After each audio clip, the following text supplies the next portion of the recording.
Well, this is episode 239 of the Current Gen podcast, and I'm trying to get a frame for this, but check this out. This is kind of nice, a fun little throwback thing we got. I gotta look at all those. Oh. Pretty cool controller collection. What's funny, though, is some are repeated, and there's no Xbox controller. And I think, correct me if I'm wrong, the most modern one is the Wii, right? The Wii is the most modern one, yeah. Yeah. Of all those. So I wish they didn't repeat, and I wish they would have had a few. I don't need them to be modern, but like just a few others. Like, Yeah. but otherwise, I do like that. It's kind of a cool look. I liked it too. I gotta get a frame for that and put it up. I might do one of those like magnetic frames that kind of snaps on the top and bottom, and you just hang it with like a single nail or something. Mm-hmm. Anyway. All right. Well, in this episode, we're gonna talk about there's a brand new Zelda game. There's an Earth Defense Force game. There's a demo for some kind of Metaphor, not Persona game. There's a bunch of other stuff that's out too that's worth at least mentioning as like, hey, this is available if you want to go give it a look. And then we're going to dive into our Game of the Year watch. It's one of the things we love doing around here is talking about what are our favorites from this year. It's just, I don't know. It usually leads to a lot of positivity unless we're ranking a shared list. Then we get a little negative. Then we get a little bit feisty from time to time. Very feisty. A little racist. Everyone got really mean last year. A little. We become the biggest bigots on the internet, you know? Yeah. I think the meanest we all ever the- get is just kind of like, well, I guess my game won't be on there. And that's as mean as it gets. Yeah. Well, I guess Baldur's Gate 3 is not really number one. That's number 5. You guys were really mean last year. How about that? Baldur's Gate 5. Am I right, everybody? So anyway, so yeah, we'll talk about Game of the Year watch, and we'll preview what's to come for the rest of the year. There's been some changes in the Q4 lineup that we'll highlight as well. A bunch of headlines. There's a lot to get through. So let's just jump right in. Let's just kick things off with, I finally got my physical copy. It arrived late today of There you go. Legend of Zelda Yeah. Echoes of Wisdom. It's kind of hard It's to so see purple. it. Yeah. I mean, there's lots of purple happening, you know? Yeah, the No, it's not in here. void or whatever. It's very purple. Lots of Very. purple. Yes, in the whatever they call it. Is it called the Void? Is that what they call it? I think so, I think right? it's called the Upside Down. It's the right? rifts, right? These rifts. The that they- Rift? Yeah, maybe, yeah. Rift and Rift well, Open. Yeah, whatever, that sounds whatever good. general word they used. But yeah, so are you guys both playing this? And I think Kyle for sure is, right? Kyle, you're playing I this. did. I finally sat down and played like an hour and a half, almost, Okay. an hour and a half or so of it, yeah. Dan, did you play any of it? Are you gonna get it? I'm waiting. That's a wait one, not because I don't want it, but there's like a bit, literally a billion games to play. So Yeah, I think that is the exact count actually. I think, the last time I counted, it was 1 billion, yeah. Yeah, yeah, it is a billion. yeah. So mine arrived today. So I've had a crazy week with work. It's been a really, really good week. Actually, I've really enjoyed it. It's just been very, very busy. A lot of events and stuff that I was like, you know what? I'm just going to order this and have Best Buy deliver it. I knew I wanted the physical copy of this game.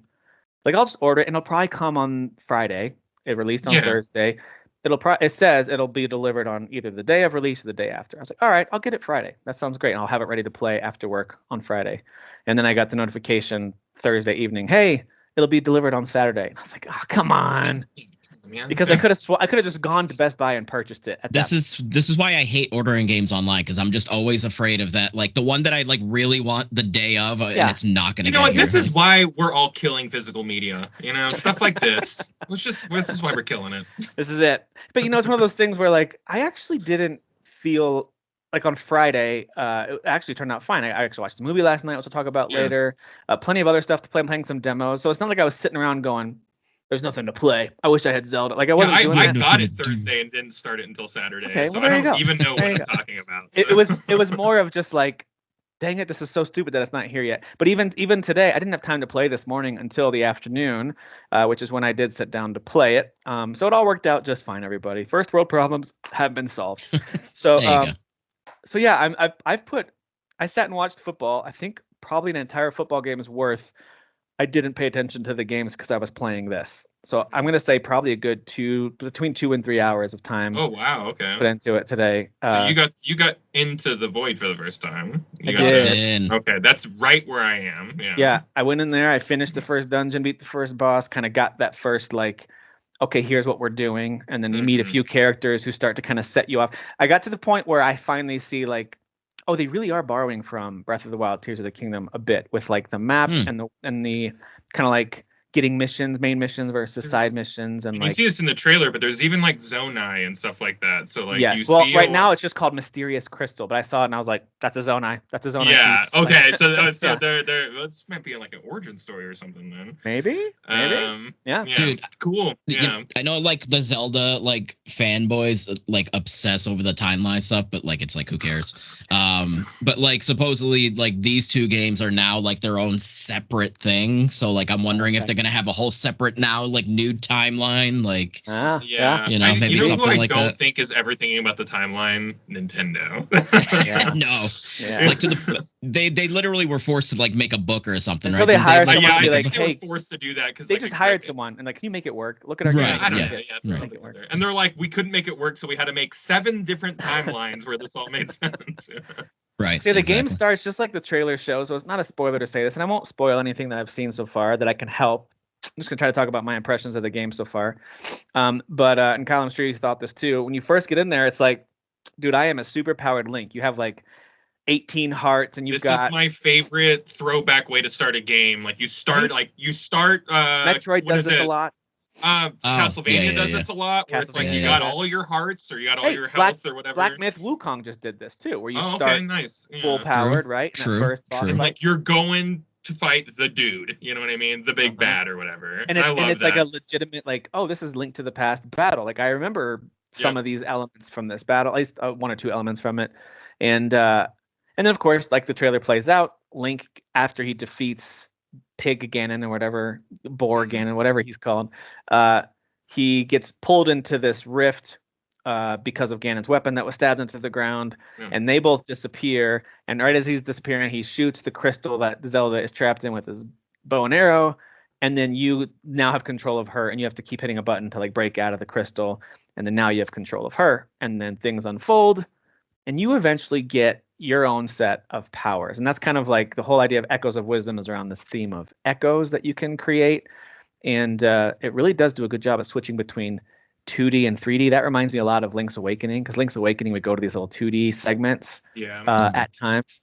And so it has a lot of that, and the powers still work in the same way. The puzzles kind of adjust a little bit to that. But anyway, I am absolutely enamored with it. I'm charmed by this game completely. It's just like super charming. I love the diorama playset vibe that Link's Awakening remake, same developer by the way, and this game have, and I just think it looks really gorgeous. But Kyle, what's your experience so far? How do you feel about like you're controlling Zelda and like I love it. Yeah, I absolutely love it. I too like it feels like you're playing with toys like in a diorama. I really like this, like the art style as well.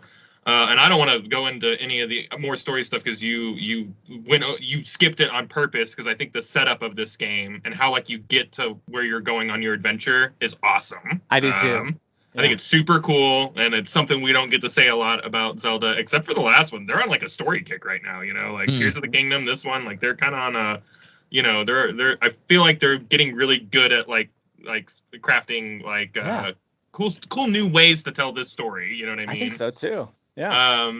And yeah, I'm really liking the world and everything like that. Things haven't opened up for me quite yet because I'm a little bit behind where Tim is, but like I have already, like, it's already clicking. I'm like, oh man, I'm gonna be making bridges out of beds everywhere I go, you know, like it's just like it's already clicking how I'm gonna like be solving stuff. And I kind of watched a video about how people are like breaking the game by like summoning certain things at the same time, and it's like purposeful, like just like Tears of the Kingdom. If you watch Tears of the Kingdom, like people just spend so much time breaking that game, you know, and creating like these things that are just like unnatural, you know, and I'm really excited to get into all that stuff. And I mean, how many times did you guys just create a stupid looking gigantic bridge in Tears of the Kingdom and then like lean it down? That's how I solved 90% of my problems in that game. It's like, okay, so whatever's lying around. Yeah. I mean, I tried the fun stuff where you're like, oh, let me build a little rocket ship and get above it, and it never worked. I always face planted somehow. Not always physically, but like, like it was never mind. I'm just going to build a giant bridge. I'm just going to glue everything together long ways and then just stand it up and lay it. And I still giggled every time I did that too. So that never got old. Yeah. Me too. There's actually one, sorry, not talking Tears of the Kingdom, but there's that one tower that is it's got like a bunch of spikes everywhere and bramble, and you have to fight your way through enemies to get to it. Or you just make a giant bridge, lean it against it, and run up behind all of them, which is what I did. Oh, that's cool. And get up the tower. So I've actually never fought those enemies that are around that. There you go. That's super Because cool. you're a pro. But yeah, I really like all the, like, you kill an enemy for the first time, they drop an echo, you pick up their echo. Now you can summon that enemy. And like every situation is like, well, what do I need to summon right now? Yeah. Whether I'm on the offensive or the defensive to do this. And it feels cool. Like you feel like you're playing a different character. Like it feels like Zelda with it feels like Zelda with a giant Gandalf, staff, like summoning stuff, Like, you know what's cool too is like, so cool. you get your first like I forget what they're called, the bokoblin type of pig enemy with the spears, With the spear, yep. And so that's one of the first ones that you get like a non-animal kind of echo that you can call. And anyway, when you're fighting him, I realized like, oh, this one little thing that I had gotten that I thought would be strong actually is really weak against him. So instead I activated this little snake that I had just gotten, and the snake was perfect against him. Because the snake could just kind of like darts right in a straight line right at him. And I was like, oh, but the snake is really awful against like the bats or certain other enemies. So like there's a little bit of strategy to it as well. Like who am I going to summon for these enemies that are here? And so the way that the system works, you have a little friend, your little buddy that floats around beside you. Triforce? Like more like try hard. Try hard, no, but he's your little friend who's trying to help you get rid of the rift in this land, and then every time you go in and defeat a dungeon, he and his friends help clear the rift. That's kind of the idea. And so anyway, he has these 3 little triangle floaties behind him. And at first I just thought it was like his tail. I didn't think much of it. And then I realized, oh, everything you summon has a cost. And so like basic objects like the bed you mentioned, which I've used 1,000 times already, or a stool or a rock. By the way, you can just summon a rock, pick it up and throw it. That's a good way to kind of take I've been killing so many things with that, It's a great way to, and then if you as you keep summoning things, you can only have 3 at a time if they each cost 1. As you get stronger enemies to get their echoes of, they're going to cost sometimes 2, and sometimes all 3 of those little charges, I guess you could call them. They're kind of like charges. For the little summoning friend. And then as you defeat dungeons and main bosses, this key story moments, like I just got his 4th one. So I'm assuming that little tail is going to get longer and you're going to have more charges to work with. But I even found like, so there's a couple interesting boss fights. One early on is a really like, whoa, I can't believe this is like such an early game boss fight. This is crazy. This is cool though. And so there's a boss fight where it took me a minute to realize there's a power that your little buddy gives you that is key to the combat as well. But I won't say what it is because it's just sometimes more fun to discover this stuff on your own and try out powers so you figure out what works. But I discovered that this one echo I wanted to use, it was easier to kind of like summon it because it would attack right away and then kind of like sit there and wait to charge up its attack, and it got killed every time. So I would just summon it, attack, and you keep hitting summon, and the first one keeps disappearing and the new one swings. So I'm just running around like summoning real fast. And it's just like attacking real fast. It was actually really satisfying. And I don't think maybe that's breaking the game how it's intended, but I love it. I love that kind of stuff where it's like, oh, this works. Again, it's just like Tears of the King. They basically give you all the toys and you just do whatever you want to do. That's what I was actually curious about. Like even like when they were showing the trailers, I was like, how snappy and like quick is the mechanics? Like, it's like the same. It's the same crossbar, like that it is in Tears of the Kingdom. Oh, so like like, and which can be a little overwhelming because when you have like a whole bunch of weapons or a whole bunch of ingredients. Or like you're kind of pressing over, but like the game freezes and you have all the time in the world to press over and choose the thing that you want to use. And then whatever you use last goes to the front, of the list. If you get like a favorite set of 5 or 6, they'll all be right there. They'll all kind of be right there. Okay. So, I feel, is it intuitive? Yeah, it's been working for years, but is it like streamlined? I can see when you have like 100 things, like maybe going through a whole list of 100 is maybe a little crazy. Like, will I ever summon the goo blob thing again? Probably not. Probably not, but we had our time together, He was the first one. He's the OG, the first little echo. There's another one, too, where when people are hiding out in tall grass, I'll throw, like, the flame head guy into the tall grass, and it'll just light it all on fire. Everything. Like, there you go. Pyro. It does. I found it the hard way that I was like, oh, that actually starts a brush fire and burns everything. Okay. Yeah, and you, too, if you're standing in any, grass or anything. Yeah, they do a really good job, I think, with the world, the way things move. It has a very strong Link to the Past vibe, or even Link's Awakening vibe in terms of like, here's your areas. The trees really help outline where you can and can't go. It's not the kind of thing where you can jump and climb over anything that you see. It's not meant to be that way. It's got a very No. designed space, but it is still a pretty decent sized map. It looks like probably the size of Link to the And I'm Past seeing map. people figuring out how to like float and get on top of the trees, and you can like walk across the trees, like in some areas, you know, Oh, like so like nice. there are Yeah. people who are like figuring out ways to like, I don't know, get that like elevation, if you will. But like, yeah, mostly it is, I feel more like a throwback, like, you know, SNES, you know, style Zelda game with some cool Tears of the Kingdom style Yeah. stuff, you know.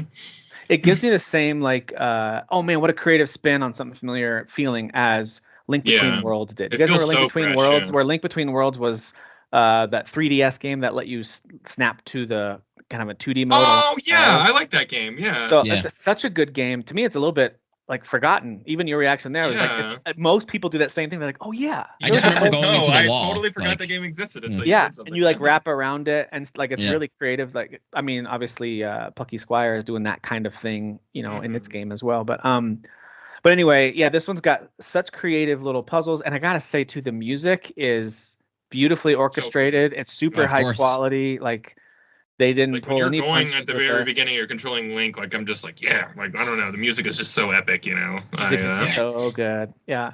And there are times even when I forget, like, oh yeah, I'm supposed to summon things to climb up there. Like at first, I'm like, oh, I guess I got to come back later to get this. I'm like, no, wait a second. I can Yeah, stack almost. I feel like beds everything and a I've come trampoline. across, I've been like, I can get to that chest. And like, Yeah. if you really just sit there and think about it for a second, yeah, Yeah. maybe there will be future ones where you're like, oh, I do need like a fourth summon, you know, Yeah. point to get to this thing, but haven't. And if haven't you, reached it I yet. do recommend like exploring even before they, I mean, it is opened up for me now, so I can go, you know, a little farther. But early on in some of the houses, there's some items that you can Yeah, recall. Yeah. scan or whatever, or like get as another echo that are just sitting there in a house, like different versions of pots and whatever else. Like Mhm. it's pretty cool. Like anything that's kind of sparkling in the world is something you can walk I up did get to. a pot that you can like hide in Solid Snake style. So if you're in a stealth section, you can like jump in the pot real Alright. quick. Yeah. Yeah, yeah. So that's pretty cool too. Yeah, there's just a lot of really cool stuff in this game. Yeah. I really like it. Like I figured I would. It's a Zelda game, Yeah. but like I don't know, it's really charming. It really is. It's And different. it's creative gameplay. It's different. Very different. Yeah, Yeah. while still being in the neighborhood of familiar, you know, but like it's different in all the right ways. And like that's Yeah. all I was really worried about is like if you're gonna play Zelda, like in a Zelda game, like I want it to be just such a different type of experience, you know. Mhm. Exactly. I think it does mix some of the old with the new, and it does Mhm. some of it. It is making me think now that we know that the team behind it is called Grezzo. They're the ones who developed 3DS remakes of Ocarina and Majora's Mask. They Okay. co-developed the Luigi's Mansion remake, Oh, all right. and they did the Link's Awakening remake. So like they've been They're a very support competent. studio for Yeah. Nintendo for a while now with Zelda-related things, and this is the first time. The story is that they brought it to Nintendo leadership as some sort of dungeon creation tool. Maybe could Mhm. be a game, but more like a tool. I think they were thinking like, again, as a support development thing. Yeah. And then the more they dug into it, the more they were like, you're onto something here with the way you could kind of create and drop items, and Mhm. so they turned it into a full-fledged game. So Which good for them, you know. yeah, 'Cause- absolutely. Yeah, big time. Yeah, absolutely. So I think it's awesome. I think it does make me though kind of want a Zelda maker. I just pictured obviously Yeah. it wouldn't be like Breath of the Wild. This would be back in like maybe you've got I'm thinking of Mario Maker. So maybe you have three visual Yeah. styles. You could go to the NES, the SNES, or this kind of modern diorama look, right? You've got Sure. at least three different visual styles to choose from, and you can maybe swap between them, and you have your selection of items. You can create dungeons for people with bosses and hide keys. Like, dude, Yeah, be it's like pretty the fantastic. menu like can be like an overworld that they build, and then you go to different dungeons, and those dungeons are user created. I don't know, man. You could get really clever with it. Like, Yeah. Yeah. Yeah. Especially because this is all grid based. So as you place items, you do realize pretty quickly it's not so much free form. Like, let me place this kind of diagonally. Like everything's either Yeah. north, south, or east, west, and it's in a block grid. And sometimes you can actually see the grids on the ground depending on what dungeon or area you're in. Sometimes you can't. But you can tell like a bed's going to take up 2 blocks, and the stool's going to take up 1. And the trampoline, which is also a fun little addition, that takes up 1. So like it's a grid based system. Which totally makes sense that they did it that Yeah. way. So anyway, so Dan, I do recommend it. I think you'll enjoy it. I think you'll like the creativity of it. when Yeah. you do get around to it. Absolutely. It'll probably drop by $5 in 3 years. So just wait for that. Right. Yeah, just, right. just Yeah. wait it out. It basically saves me on the tax, Yeah. Totally. So, Actually, good to be deal. fair, I think Link's Awakening has dropped in price more than a full-fledged Zelda game, right? I feel like it They has. usually, I think the most Nintendo does is like what, $20 to $30 when they Yeah, do a usually sale. 20. Usually goes down to $39.99 is what I Yeah. see. With any So- game, not specifically the Zelda games. Right. But yeah. Yeah. Yeah, that sounds right. So, So Legend of Zelda: Echoes of Wisdom, super fun, super good. You get to be Zelda. Your mom is finally right. You're actually Zelda. it's true. This time. It's come full circle. Nintendo's gone full woke. So, It is a little bit funny to see like the characters not recognizing Zelda because of the hood she has on. It's a little bit Clark Kent, okay. Superman. You know what I mean? Yeah, Like, that is oh, funny. that's you. Like Yeah, there's a little bit of that. But anyway, Princess? that stuff doesn't actually bother Either me. random traveler. Yeah. Yeah. And then she takes the hood off. They're like, oh, princess. Oh my God, it's Zelda. Oh. That's cool. Also out this week is a new entry in the Earth Defense Force series, but this is a different one. This is more of a. It looks to me, at least, because I watched the trailers and I was fascinated by this. Kyle, I'm curious to hear what you think about it. It looks a little more. Minecraft might be the wrong description. Maybe more Lego style. Voxel based. Voxel based, where Voxel. like everything's breaking into all these tiny pixels everywhere and all this Yeah. stuff. And so this is World Brothers 2, Earth Defense Force, World Brothers 2. Hell yeah, brother. Fascinating visual style. Yeah, But, the first one really shocked me how much I liked it, and I'm really liking this game so far. And I feel like this is the funner. Like Earth Defense Force 6 is like goofy and like cheesy and B movie or whatever. This is a more fun video game. Like you get different characters by like picking them up in the environment and you recruit them or whatever, and you can have 4 characters that you can switch on the fly at any moment. Instead of the one class that you're playing pretty much through the entirety of the campaign, or a choice between 5 different classes, but usually stick to one. But in this, you're getting hundreds of characters, not unlike Dang. Suikoden or something like that, or Ayuden That's Chronicles. crazy. And they all have different like moves and specials and all this stuff, and then they have a saved up energy bar to relinquish a big huge ultimate or whatever, and like the other game doesn't have any of that stuff. So like this game just like is just very, very, very fun. Like right now I have Dracula, a cowboy, a flying, I'm sold. I'm already jetpack lady, yeah, like and some Dutch person who's really into apples. Okay. And like I don't know, like it's just like those are the 4 characters I have right now, and like they all have different specials they all control a little differently, and it's just goofy and fun, and I really like it. I really don't have much to say outside of that. It's Earth Defense Force. You're shooting wave. And you're after still wave fighting of what bad looks guys. like bugs and giant mechs. It's all and the stuff, same right? bugs, but just voxel graphics, Right. It's just a little cuter and a little more fun, But yeah, you're co-oping this for the most part when you play this. I am gonna get my buddy to get this down the line. As Dan said, trying to get anybody to buy anything right now is crazy because everyone's got their eye on something, or they already have a bunch of stuff because we just had a crazy month. And there's annoying people like me who keep checking Steam for new releases. Like, oh, this looks good. Like, let me play my demos. Yeah, I get to get more stuff here. Stop showing me pirate games, Tim. Jesus, Sorry, I'm gonna buy it. I have to. It's a pirate. Either that or simulators, right? Either that or I know. Yeah. He shows me one more like chore game that I'm gonna buy because he knows I'm weak to them. We were just talking about how like we need to dust more frequently and like a certain like areas of our office. I know, like but like dusting games in a game I'm in real life. Simulator. Dusting simulator. Oh my god. But anyways, yeah, I'm really enjoying this. Some other people that I know will get this down the line. The online is super snappy. Like I got on with somebody right away, and again, everybody's got 4 characters, and they're all kind of running around like in a group together. And when you switch, it just switches to that character immediately. 60 frames per second everywhere, right? Isn't it just kind of like so chaos? Yeah, like in the very first couple levels, you're fighting hundreds of like ants, and they're just crawling everywhere and.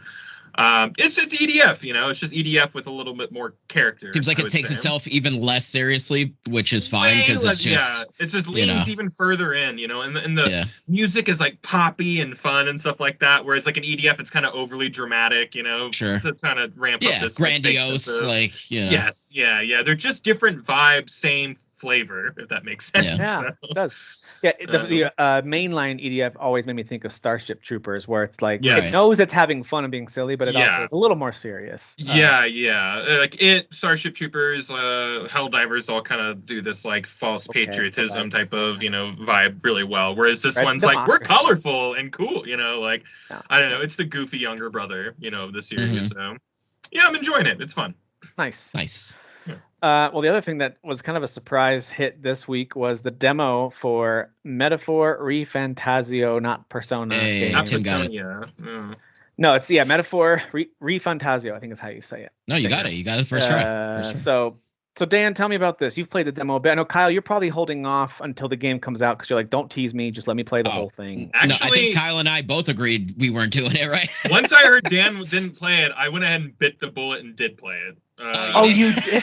Yeah. So it's the other way around. This is a roller coaster. It is a roller coaster. Because I was trying to pin it on Dan in the chat. I'm like, if you got it taken care of, I think I'm gonna step out. And he's like, no, I'm not gonna play it either. We're on the same page. I'm like, well, someone's gotta play it, I think with the games that I care about, like because I didn't play the Rebirth demo either.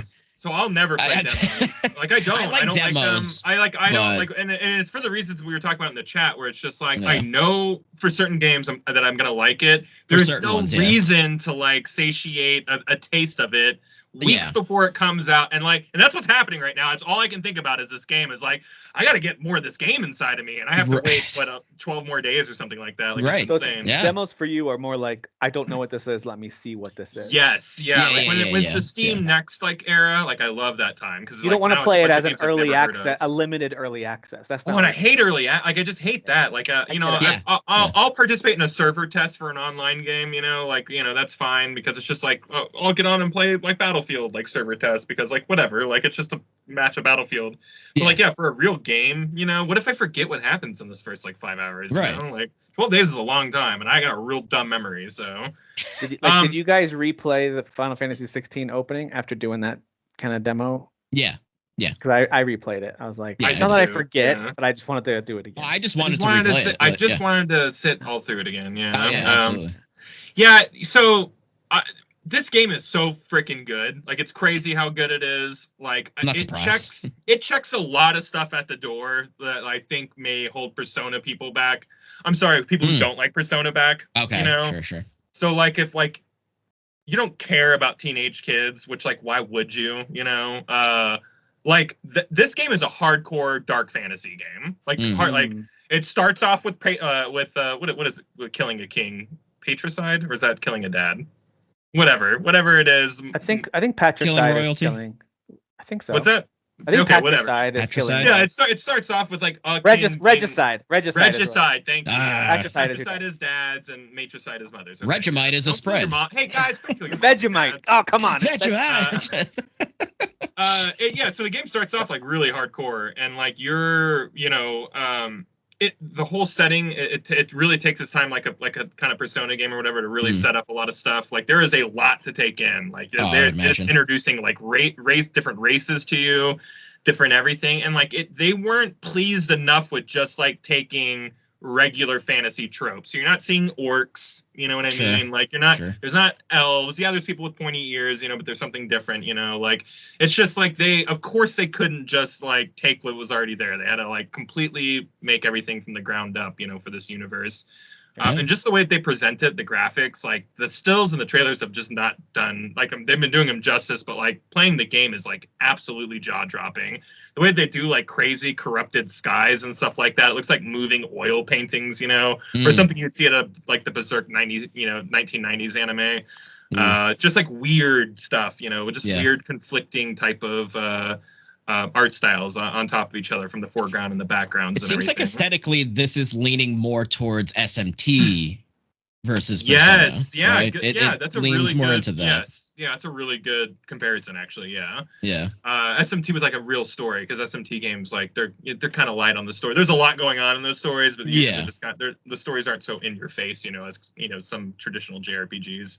This is very much story first, like an hour and a half before you get into your first battle, and when the battles do start, this battle system is really good. It is much like this Trails game I've been talking up all year, where like half of it starts like in real time, and then you can break down their defenses and then go into turn-based battles, and just the way that it all feels, the transitions of the screen, the styles that they choose to just signify that like it's not your turn anymore, it's their turn.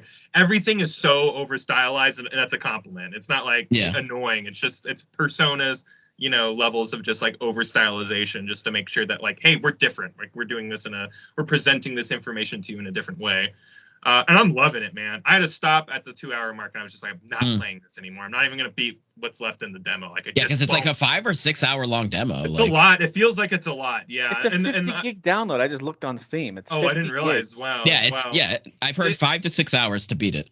To finish. It's a good chunk of stuff, and like I'm still in like the story's kind of set up where I'm at, and it's just like, hey, this happened. We're on a mission on behalf of the prince, whose father was just murdered or whatever, and like this is what we have to do, like this is like the mission or whatever. And I've already picked up a guy, and like if it's just the whole setting of it has been really, really, really awesome. I'm all in on like getting back the king or whatever. And I know the game becomes about becoming the king, so I don't know how we get there yet. So it's Lord of the Rings. Maybe, yeah, you're Aragorn. Depending on if it's the book or movie Aragorn, you either really want to be it or you don't want to be it. So maybe you choose.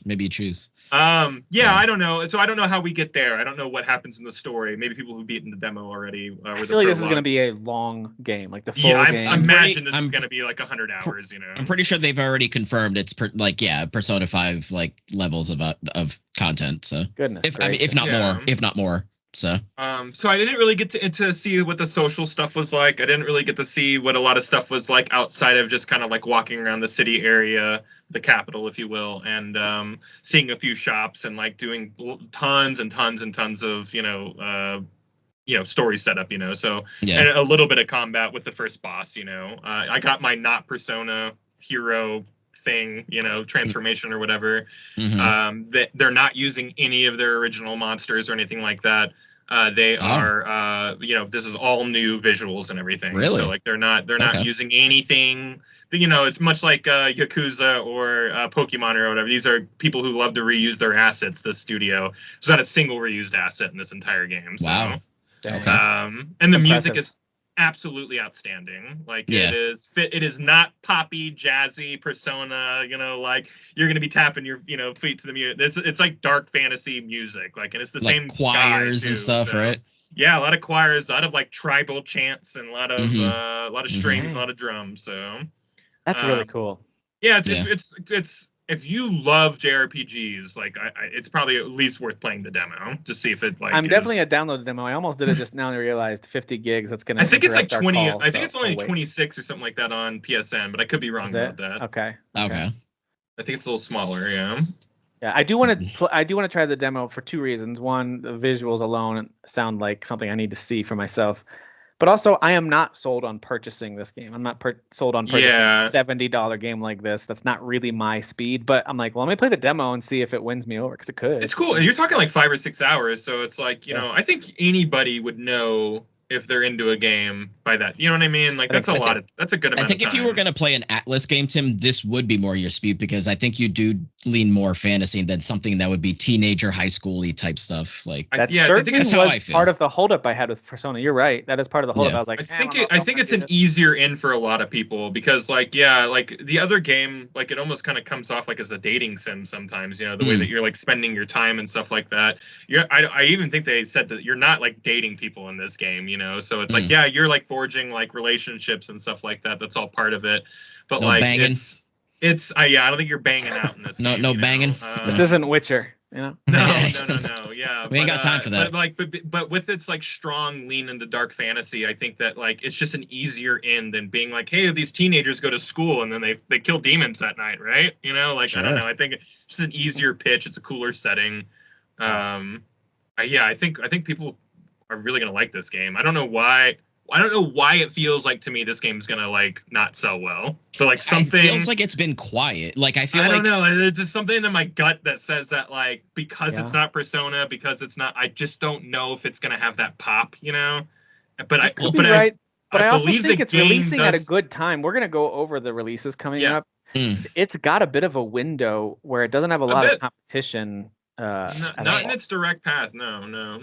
I don't know if they have been doing this with the advertising, and maybe it's kind of like annoying, but not really. I mean, I don't think it's annoying, but some people out there are cynical. Like, I think they really need to hammer home, like, from the creators of Persona. I think they need to be like, saying that way more. Yeah, like, just keep, like, Persona, like, just, scream like, from the rooftop. Really draw it out from the creators of Persona 3, and then a bunch of stuff, and 4, and a bunch of 4, stuff, and then 5, and a bunch of stuff. Yeah, and like, Royal. really, And like, Royal, yeah. and Royal, and So, Fez. Yeah, you've got me sold on Reload, trying the and- demo. I mean, listen, I don't have any excuses. I still have a ridiculous amount of storage space on this this SSD that I have in this SSD. new PC Yeah. here, so I might as well give it a Yeah, try. you might as well. Yeah, try that. Yeah, and at the very least, like, even if it's still not your game, I think you'd really get a kick out of, like, being like, I saw the art style and that was cool, Yeah, because I have a feeling there's a few others that also just crushed it with the art style and visuals this year, of course, and there are a few still to come. But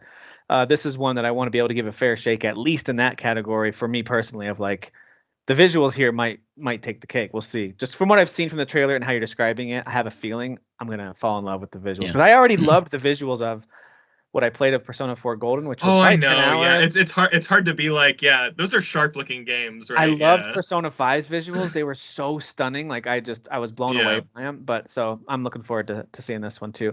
But you know what I'm not looking forward to playing, based on what I've heard, is Greedfall 2. Sounds like it's in a bad. I was really cheering for this no, game, man. I know. no. Friend of the show, Derek. I want him to be happy, like with a game series he really likes. And do you think maybe like early access wasn't the right move? Maybe Now it it's too depends on early? how they handle it, right? Like, if you handle it Sure. like Larian did, then early access is great because you're going to make a much better product because of it. Yeah. If you handle it like some developers do, where they kind of treat it like the release and they're just going to try to improve it after release, that's different. It just depends on their approach to it, Yeah.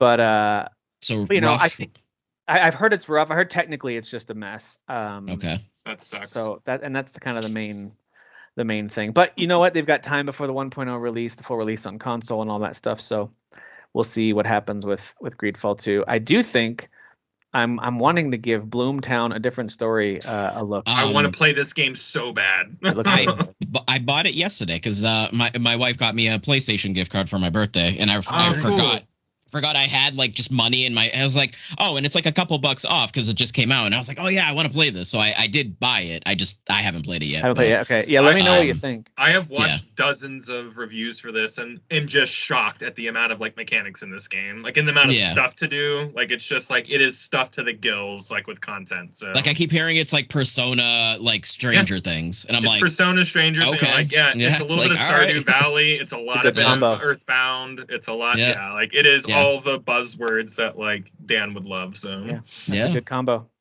Also out this week, we've talked about it plenty. Disney's Epic Mickey Rebrushed is now available. Although both in our group and outside our group, I've heard that the Switch version might not be the one to go with. Sure. It's a shame. But I'm sure if you got it on Switch, because that's all you have, I'm sure it's fine. I just think it's not super smooth. It sounds like it's a little janky and probably needs some patches. But also, like, it's one thing to be like, hey, this is a Wii game, it should run great. Like, no, it's been completely like remastered. It's beautiful. And it's just a much different game now. Like, it's visually much more taxing. So anyway, that is out. I do think it's getting good reviews though outside of the Switch. Also, Beyond Galaxyland, I played the demo for this a while back. It is a really cool little side-scrolling sort of RPG-ish adventure, like sci-fi adventure. I recommend giving it a look. It's got a cool vibe to it. The exploration was a little confused, like the movement around the environment was a little confusing to me at first, but I think it's just something you got to get used to. So anyway, I thought it was cool. You're like this, literally like a dude, like a human guy who's somehow gets this a little band of creatures and aliens that kind of tag along with you along the way. So anyway, this looks cool. Yeah, this looks cool. Ara History Untold, which Microsoft's been trying to really push at every event they're at. I feel like they do a special on like why history is important and how this game is going to be like really important because of history, whatever. But it's getting middling reviews, and I think it's being mostly ignored. Just like history. Just like history. And then it repeats itself, right? Because we ignore it. Yeah. No one cares. I'm actually, now that I'm seeing this list, I'm curious because I didn't see What has been the reaction to the new G.I. Joe Cobra game? Do you guys know? I didn't even know that was The coming game? out. Yeah, I had no idea there was a game. Yeah.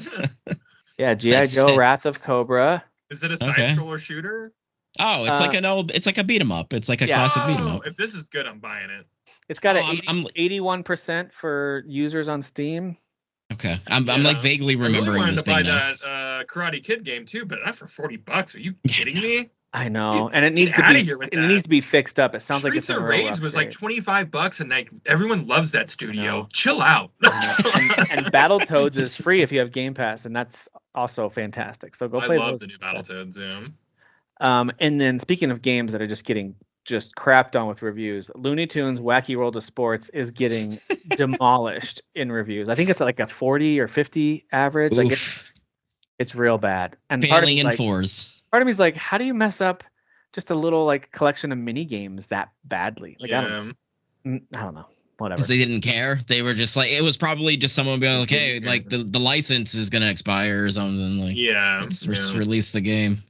Yeah. Someone came in and just said, release it, and let's get out of here. Yeah. Bail. At least that's what it seems like. And everybody take your stuff and leave because this company Because is you're now fired now gone. too. Yeah, because this company's gone now. So I wanted to highlight one other one that we missed. It came out like 2 weeks ago. It's just another little indie game that I happened to play the demo of, which is a very like cozy exploration game called Caravan Sandwich. Sandwich. I like the name. It's got a really cool art style, the cell shaded kind of cartoon art style. Oh, I remember this. You're one. this girl with the red hair, and you're driving your Yeah. yellow van around the kind of muddy, sandy environment. And it's really, the reason I say cozy is because it's not really combat focused at all, from what I can tell. It's very much explore, climb up these mountains, and like get the parts you need to go build the next thing to get to the next area. Like it's meant to be just kind of visually and just the overall experience kind of more relaxed. So I do recommend it if that sounds appealing to you. I thought visually, at least, I thought it was really cool. There are frog people in this game, so that's like extra people. 50 points right there. You know, that's right. You know, even some of the cell shading and animated style, the way the water looked, I was like getting very minor like Wind Waker vibes with like, oh, that's kind of cozy looking. Like the scenery was really nice looking. So anyway. So I do recommend that one. I know that's a lot of new stuff. I think that's everything though that's worth highlighting, because we got to talk about what is currently leading the way for the Game of the Year watch 2024. So I've got my little chart that I've tried my best to track. Sometimes I have outdated score averages on here. And as we say all the time, like the critic scores do not define if something wins or not. Like we've had games that have been in the low 80s by critics, and we've picked it as our Game of the Year. Ghost of Tsushima, one of those. Which is insane. That's insane. 80, low 80s. I think it was like an 82 or 83. God, that seems like everyone's even more mad about this new one already. So you know. Wait, why? Why are they mad? But critics aren't though. It's not the critics. Like it was flipped, right? The audience loved the first one, and critics. I thought critics were overly critical of this one. I thought they were too. Yeah. I didn't understand it. I actually do remember on the flip side of that argument that we do make, and I think validly a lot of times. On the flip side, people were criticizing it too much for modern day cultural political things. I was like, this is so stupid. Like you don't like too much of that happens on both sides, but whatever. Yeah. Sure. Okay. So this year so far, there have been a lot of really high quality DLC and remasters that have come out as well. But of course, the way we typically do things, unless we decide to change it, is those aren't eligible. Like for example, last year, Phantom Liberty probably would have cleaned up. Was it last year or 2 years ago? I think it was last year. Last year. Yep, the 1 year anniversary just passed like a few days ago. So that would have been a major one. Obviously, like Blood and Wine for Witcher back in 2016 probably would have won my Game of the Year that year. Game of the Year. Yeah. So it's, but the reason I like to do that is not because I don't want to recognize how excellent that is. I want that to get its flowers in some other category that really highlights how awesome that DLC is or that remaster is. But it's good to give new games a chance to shine, because it's not fair. For example, Shadow of the Erdtree came out. Elden Ring is one of my favorite games of all time, but I don't want to put that up now again, a game that came out 2 years ago, because it really is more. It's a more improved Elden Ring. That's all I can say about it. It's like it's and It's like an better. expansion, right? It's an expansion, but it's not, to me, it's not worth highlighting as it. So that's one that's up there really high. That's like at a 94, 95. There's Destiny 2: The Final Shape. I know there's a lot of drama there, but that got reviewed really highly. The Castlevania Dominus Collection, the Last of Us Very Part 2 good. Remastered, Shin Megami Tensei 5 Vengeance. Those are all games that have come out before, but have really good Braid Anniversary Editions, really good versions out now. Persona 3 Reload, Paper Mario: The Thousand Year Door, and the list goes on. So lots of cool stuff that's been re-released this year. Those don't count for our purposes, just so we're really clear, so no one is missing what we're talking about. But I wanted to just call out a few of the ones that have gotten really high scores from the critics that are out there. So you guys probably know what the highest rated game, did you already look? Do you know what the highest rated game is across the highest ranked new game on Metacritic, and more specifically OpenCritic? Any guesses? For this year? Yeah. Jeez. Astrobot. Okay, yeah. There you go. Astrobot. Yep. It's There you go. Astrobot. That little guy. Look at that little guy go. Yeah. Yeah, he is he's got the highest ranking on, it's 95 on OpenCritic, 94 on Metacritic. Mhm. And those scores are swapped with Shadow of the Erdtree on those two platforms, 94, 95. But the only other new game that comes close is Rebirth at a 93 and 92. Oof. So It's those- the 90s. Yeah. Those two are sitting at the very, very tippity top. I guess PlayStation's doing A-OK this year, even with it being Yeah. a quieter first party They're year. fine. Yeah, Okay. it is funny to think about that. Yeah. They're okay. So then also we have games like Balatro, or is it Balatro? I Mm. don't know. But we have Balatro that's sitting pretty high. We have Like a Dragon: Infinite Wealth at a 90 or a 92. We have Tekken 8, which I forgot came out this year. It's on For sale us. on the PSN right now if everyone wants to Is go it? and Okay, buy there you go. a fighting game. Yeah. There you go. UFO 50, which I will not stop singing the praises of. That Mm-mm. thing freaking rules. I'm I going to want talk to play more about this so that. bad. I'm going to tell you a little bit more about it because I've Can- discovered more about it as I've played. Will you test that on the deck for me and let me know how that plays? I will. Yeah, Okay, I have thank not you. done It, that it yet, but says I it's will. playable, but sometimes Shogun Showdown, another one of Tim's favorite little games from this year, is up there pretty high at a 90. Oh yeah.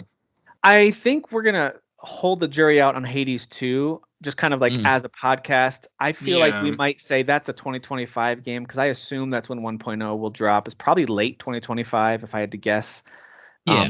That game is so amazing, but it still has so much more content and cooking to do. Like it's Well, just it's not early ready yet. access, right? So But it has like a 90 because people have been giving it scores already. But I'm like, sure. I think Sure. we're Yeah. gonna wait on that one. Animal Well, really weird but interesting game. One Button Bosses, Oh, which yeah, I I've looked remember at, that. and I want to try out One Button Bosses. It does look interesting. That's got a lot of good reviews. Unicorn Overlord, don't forget, sitting in the high. Oh, very good. Yep. Same with Dude. Mini Shoot Adventures, which I went back and Nice. played that a little bit because I was like, man, am I over emphasizing how good this game is? And I played it again. I was like, no, I'm not. This game is amazing. It's Link to the I'm Past, right. except that it's like a twin stick shooter, Link to the Shoot 'em Past. up. And it feels so good. It's such a good game. I never heard of Closer the Distance. I don't know what that is. Nor do I know what Solium Infernum is. Lorelei and the That's. They Lorelei sound and the like Laser- AI generated titles. Yeah, I think that's one of those like graphic novel games or whatever. I think it is. Lorelei and the Laser Eyes, I've heard of. I just can't Oh picture yeah. Maybe. what it is at the moment. Kyle, we got Oh, no, Mullet it's Mad not. Jack sitting there at an 87. Hell yeah. Yeah. Yeah. The Well, game's so hell yeah. fun. Right alongside games like Dragon's Dogma 2, Prince of Persia: The Lost Crown, Legend of Zelda: Echoes of Wisdom, Core Keeper, Legend of Heroes: Trails Through Daybreak. Is that a new game? Trails Through Daybreak? You know, it came out in 2019 or 2020, like in Japan. But So like in the US, it's new.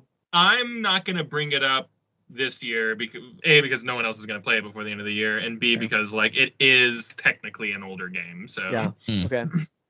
A couple more I'll mention real quick before we talk about some of our favorites. We got Parking Garage Rally Circuit, which I was like, why is that rated so high? It does look like a lot of fun. I recommend going to give that game a look if you like kind of just silly, crazy racing games. Do you guys remember what was it called? Like You're Bad at Parking or whatever that game was called? Oh, Yeah. yeah. That game was really funny. Remember that one. Frostpunk 2, Thank Goodness You're Here, which I've heard really good things about that one. Yeah, I've heard that's really funny. Really Robo creative. Beat. Let me just skip down, see if there's anything else that jumped. Plucky Squires, I got at 83. Helldivers 2 also at 83. Islands of Insight at 83. World of Goo 2. College Football 25. SteamWorld Heist 2. Space Marine 2. These are all like 82, 83. They're all in the same. Stellar Blade. Grand Blue Fantasy Relink. Stellar Blade. Black Myth Grand Blue. Wukong. Grand Blue is a better game than Black Myth Wukong. You just heard it here, folks. Everybody. Whoa. Hey, you listen here. Tim just said so. Yeah. Don't forget, this year, Senua Saga Hellblade 2 actually did arrive. Oh yeah, this year. Did it? Yes, That's true. yeah. That's How was true. the end? Hey, one of y'all tell me how the ending was. Yeah, I'm not gonna do that. Yeah. That's Also, I said I'm not gonna do that. Banishers, The Ghost of New Eden. Was out Still need to this- play it. That is like still at the top of my like. You got to get to that, buddy. You bought it. You need to play it. Games like Enshrouded came out this year too. Rise of the Ronin. Aiden Yeah. Chronicles 100 Heroes was out this year. Oh yeah. Star Wars Outlaws. Yes. Visions of Mana. Making sure I don't miss anything that I know that we all like. Earth Defense Force 6 was out this year. Okay, I think that's most of the key ones that are worth calling out. So listen, it's been a very full year of a lot of really good games. It's one of those ones that doesn't feel like there's an easy unanimous game of the year. When I think of like Game Awards, for example, when those arrive in December, I'm like, this is one of those years where I don't know. Like some years I know. Some like I just knew they In were the gonna context pick. of Game Awards, yeah. Yeah. Or even just between the three of us, like it's just like, oh, it's kind of like a. Yeah, It's kind of a weird year. Last yeah. year, I think it was pretty obvious that Baldur's Gate 3 was going to clean up. I just feel like it was pretty obvious. Yeah. Just the momentum it had, the critical acclaim it had, the fact that its next biggest opponent, Tears of the Kingdom, for a lot of people, it was just kind of like a better Breath of the Wild, which I think is reductive and not totally accurate, but I get why they say that. There was a lot of that. I remember that being well. It's just a sequel to an already good game. I'm like, oh, shut your mouth. Yes, that was used a lot. Yeah. So this is gonna be an interesting year to see what happens. But before we talk about what other contenders might be arriving for the rest of the year, I'm curious from you guys. What are a couple of your favorites? Not necessarily like here's at the top of my list, unless you want to share that. Like I haven't really ranked mine yet. I just have a few that I know that, hey, these are ones I really, really enjoyed. So what are some of the ones, maybe give me 2 or 3 that you've really loved this year and you're pretty sure will be, fighting for a top spot, and maybe like one dark horse that you've already played, not one that's coming out, but one that you have actually played that you think, dude, this one is coming out of nowhere and it might land pretty high. So I'll highlight a couple for you guys, for me, that I just wanted to call out, and then I'll throw it to you. So for me, Prince of Persia Lost Crown is definitely fighting for a high spot on my list. I don't know where it's going to land yet, but boy, do I love that game. And I just got the DLC, and I'm looking forward to diving into that. They just released some story DLC for that, so I'm going to check that out. Unicorn Overlord, which I made sure to have reinstalled on my Switch because I am determined to get back in there and play more of that because I love it. I really do. And then I'll also throw out there, I just talked about it, but I'll raise it again. Mini Shoot Adventures is another one that just is a personal pick for me that's going to be somewhere on my top 10. Will it beat out stuff like the big AAA games that are just clearly so incredibly good? Probably not. I don't see it beating out Rebirth or even Prince of Persia or Astrobot, but it's going to be on my list somewhere. It's just so good. So that's one. As far as, I guess that is my dark horse. Now that I think about it, that's kind of like my dark horse candidate to arrive pretty high on the list. Yeah. What about you, Dan? What are some of your, whether or not they're obvious or not, doesn't matter to me. You can decide if you want to share ones that are pretty obvious ones, or and then maybe a dark horse one. Well, I mean, I think we all know what the first one is at the moment, and it's obviously Rebirth. Can you enlighten me? Definitely. I was trying to think of a snarky answer. I can't think of anything. Because your love is too strong that you can't come up with a snarky Skull answer. and Bones, baby. The joke of like, there's nothing out. Yeah, Skull. Yes, it's finally on the PlayStation. Yeah. Oh no, I was thinking of the other one. What's the other pirate game? I was jokingly thinking of the other pirate game, the Xbox one on the PlayStation. Oh, Sea of Thieves. Yeah, Sea of Thieves. Yeah, Sea of Thieves. See if these accounts Back around, everyone. But yeah, no, it's definitely Rebirth at the moment, but that's why I'm also like insanely excited because I'm like wondering for myself. I'm like, man, is like Metaphor like maybe actually gonna like edge out like in front of Rebirth? Like I don't know. So I'm curious for me like how that's all gonna pan out. But yeah, By the no, way, if definitely that Rebirth. did happen, that would speak more to how incredible Metaphor is than how Sure. than Yeah. Rebirth being anything negative for you, in my opinion. Right. Right. Yeah. Exactly. But yeah, like Stellar. I mean, I think I have to mention Stellar Blade. I played the crap out of it. I mean, I almost have a platinum for it. I think I need like a handful of trophies and then I have a platinum for the game. I mean, I was pleasantly surprised because I remember playing the demo and kind of be like, oh, maybe this does lean more into Souls, and that's like not meaning like I'm insulting Souls. It's just like I wanted this to be more of a character action game. I prefer those types of action games. And then once I actually got into it and started playing it more, it does have more nuance there, where it's like a blend of things. Definitely more character action, but then it has like the blend of some Soulsy type stuff in there. And yeah, I think the game is beautiful, just like aesthetically, and like the actual visuals and how sharp it is really nice. The music is unbelievable. Yeah, I've been listening to the music on Spotify, and I'm like, oof, I might have to like put Dude. aside my gripes about the platforming, the like see the music in context of the game, Yeah. I want to like ask a particular, because I have one particular song that I love, and I wonder if you like know which one that is. Like if you've heard that one. I would. You'd have to put it in front of me. I wouldn't know my name. I'll put a link in the thing, just to see if that one rings a bell for you. But yeah, the music is like near levels of like it's near. It's near the levels of Nier. Yeah, it's And near hey, the it's levels gonna have of a Nier. crossover with Nier coming out, which is so Dude, cool. Oh my god, yes. I don't think like their stories are very similar. Like an android gets dropped onto Earth to fight things, like it's basically the same thing, And the idea of the way you run around and fight, and it's all fast paced and crazy and cinematic. So yeah, I think that game like deserves more eyes on it. I think maybe people who like action games, or even if whether it's Souls or character action games, I think more people should give it a try. But yeah, that would be the other one for me.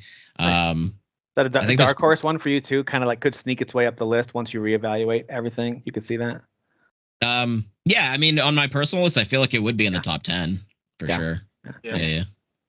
What about you, Kyle? What are some of the ones that stand out to you? Again, whether or not they're like number one doesn't matter. Just games that you're like, man, I love this one. My no-duh one is definitely Like a Dragon Infinite Wealth. Makes sense. I hit my top 10 favorite games of all time, so like it's hard for me to be like, well, we're not going to talk about that one this year. That's totally fair. Dragon's Dogma 2, I guess, would be my other kind of like no doubt one. Oh, sure. Because I've just been talking about it like so much, it probably doesn't come to much of a surprise. And my dark horse, I gotta be honest, I beat this game a few weeks ago, but like the more distance I put myself away from it, I'm like, I really like that game, and it's Star Wars Outlaws. And I might bring that up in an annoying amount to at least get it in the bottom 10. Like, you guys, remember we all liked it. Remember, you guys, I remember you guys saying you liked, Tim, I know you like Star Wars, Tim. Are you allowed to like? Yeah, Outlaws? I thought we couldn't like. We'll talk about it. Listen, maybe we can cut all this out. Maybe we can edit all this out. But sure. No, sure. I will. I like that game a lot as I got, and I think the more people wait, I think obviously, and we're gonna get into this later. Maybe it's the more of a better product it will be. Even though I think the product that's right here right now is great. Yeah. But yeah, I like that game quite a bit, and I might be bringing that up quite a bit, and it's just in terms of the amount of enjoyment I got out of a game this year. Like I beat that game like in like a couple. Like I really pushed through that game. Like I couldn't put it down. So yeah. All right, nice. As far as what's coming up for the rest of the year, I just threw a bunch kind of in the notes here for us to talk about, and you don't even have to say whether or not you're planning on buying. We don't have to do that this time. We can do that a different time. It can be more of like if you want to flag one as like, this could be like, depending on how it shakes out, this could be a game of the year like contender. Like I'm considering this might be a game of the year one for me. So I'll kick it off just because weirdly the first day of the week is the end of September, so it's not technically part of Q4, but Rogue Waters I wanted to call out because it looks like a really fun roguelike pirate game. So and I do like that genre when it's done really well, and that one looks fun. So I'm gonna check that one out. That comes out on the 30th. Early in October, I'm not saying there's no games. There certainly are, but I tried to just grab the notable ones. So if you know of one, or if you have a different list, or if you're whatever, feel free to like interrupt me and call it out. But the first week is a little quieter as far as I could tell, as far as like, hey, this is worth bringing up for a game of the year preview for the rest of the year. But maybe I missed something. So I jumped right to Diablo 4 Vessel of Hatred, mainly because that's going to be a strong contender, I would imagine, for the best expansion or DLC of the year. Mm-hmm. We got Silent Hill 2. That's going to be a PS5 exclusive. Dan, are you going to get this game? I mean, I love horror games. That's why I asked you specifically. Yeah, and I know it's very Resident Evil 2 what they're doing to this game as well. So right, and I never actually have played it. I've never played this one. The only Silent Hill game I've ever played is like a little bit of the third one. I just never really want to like. I feel like it feels right to buy a spooky game and play a spooky game in October, especially one of this caliber. But like. My money is dry right now because of all the stuff, the other stuff we're about to talk about. Sure. So I didn't know if this was a day one for you. Or are you gonna wait a little bit? You know, like is it more ready to get to because you haven't played it before? Or I'm pretty sure I have it pre-ordered. So I'm very curious and interested because of just I know of how much love there is for the original one. I don't, and since I never played it, I don't have that attachment because there are you'll be going with fresh. You might be the best type of person to be going into this, to be honest. Right? Because there's diehard fans that are like all like, oh, Bloober team, Bloober. God, yeah, right. There's action. The game has got action in it now because it's really more about running away, like right. Yeah. Silent Hills. And I'm like, I've seen the original one and its gameplay. Like that shit is janky. Like it's very janky. Like I feel like if a game's hard to go back and play, maybe it needs a remake. So yeah. But you know, for some people that kind of thing is like endearing, which that's fine. But like, don't be like then the other way around, like rude about me not wanting to play a janky ass game. Like I want to play a game that's smooth. You go back and play that janky ass game. How about that? You do it. Anyways, I don't mean to make this a long combo. I know someone. I hope someone was going to play this game, and I figured it was. I know you will, right? You'll be playing it at some point, Kyle, right? I will, yeah. I will probably get it down the line on a sale, like a Black Friday sale. But like, I could be convinced to buy it because I am a sucker and I'm weak, and I just spend money. I just spend money when people tell me to. If the right hype around it happens, then you might. Absolutely. If it comes out to 9s and Dan's like, "Oh my god, I'm loving this game," I'm like, everyone turns around. They're like, "Actually, the jank sucks. This is what you should play." You know? Right? Like, this is what you should play. It is not. It would not take much for me. Well, one that could be like a nice sneaky little surprise is Sky Ocean's Wings for Hire. You guys might have heard of this one already, but I have. Yeah. I think it reminds me of that Dreamcast RPG. Oh, Skies of Arcadia. It just kind of reminds me of that a little bit. I've been keeping my eye on this here. I will pick up this game. Yeah, this one looks really cool. I love when an indie developer, regardless whether it's one person or 50, but the small indie team decides we loved this. Let's make something that's kind of a spiritual successor, so sort of to that thing. And this looks cool.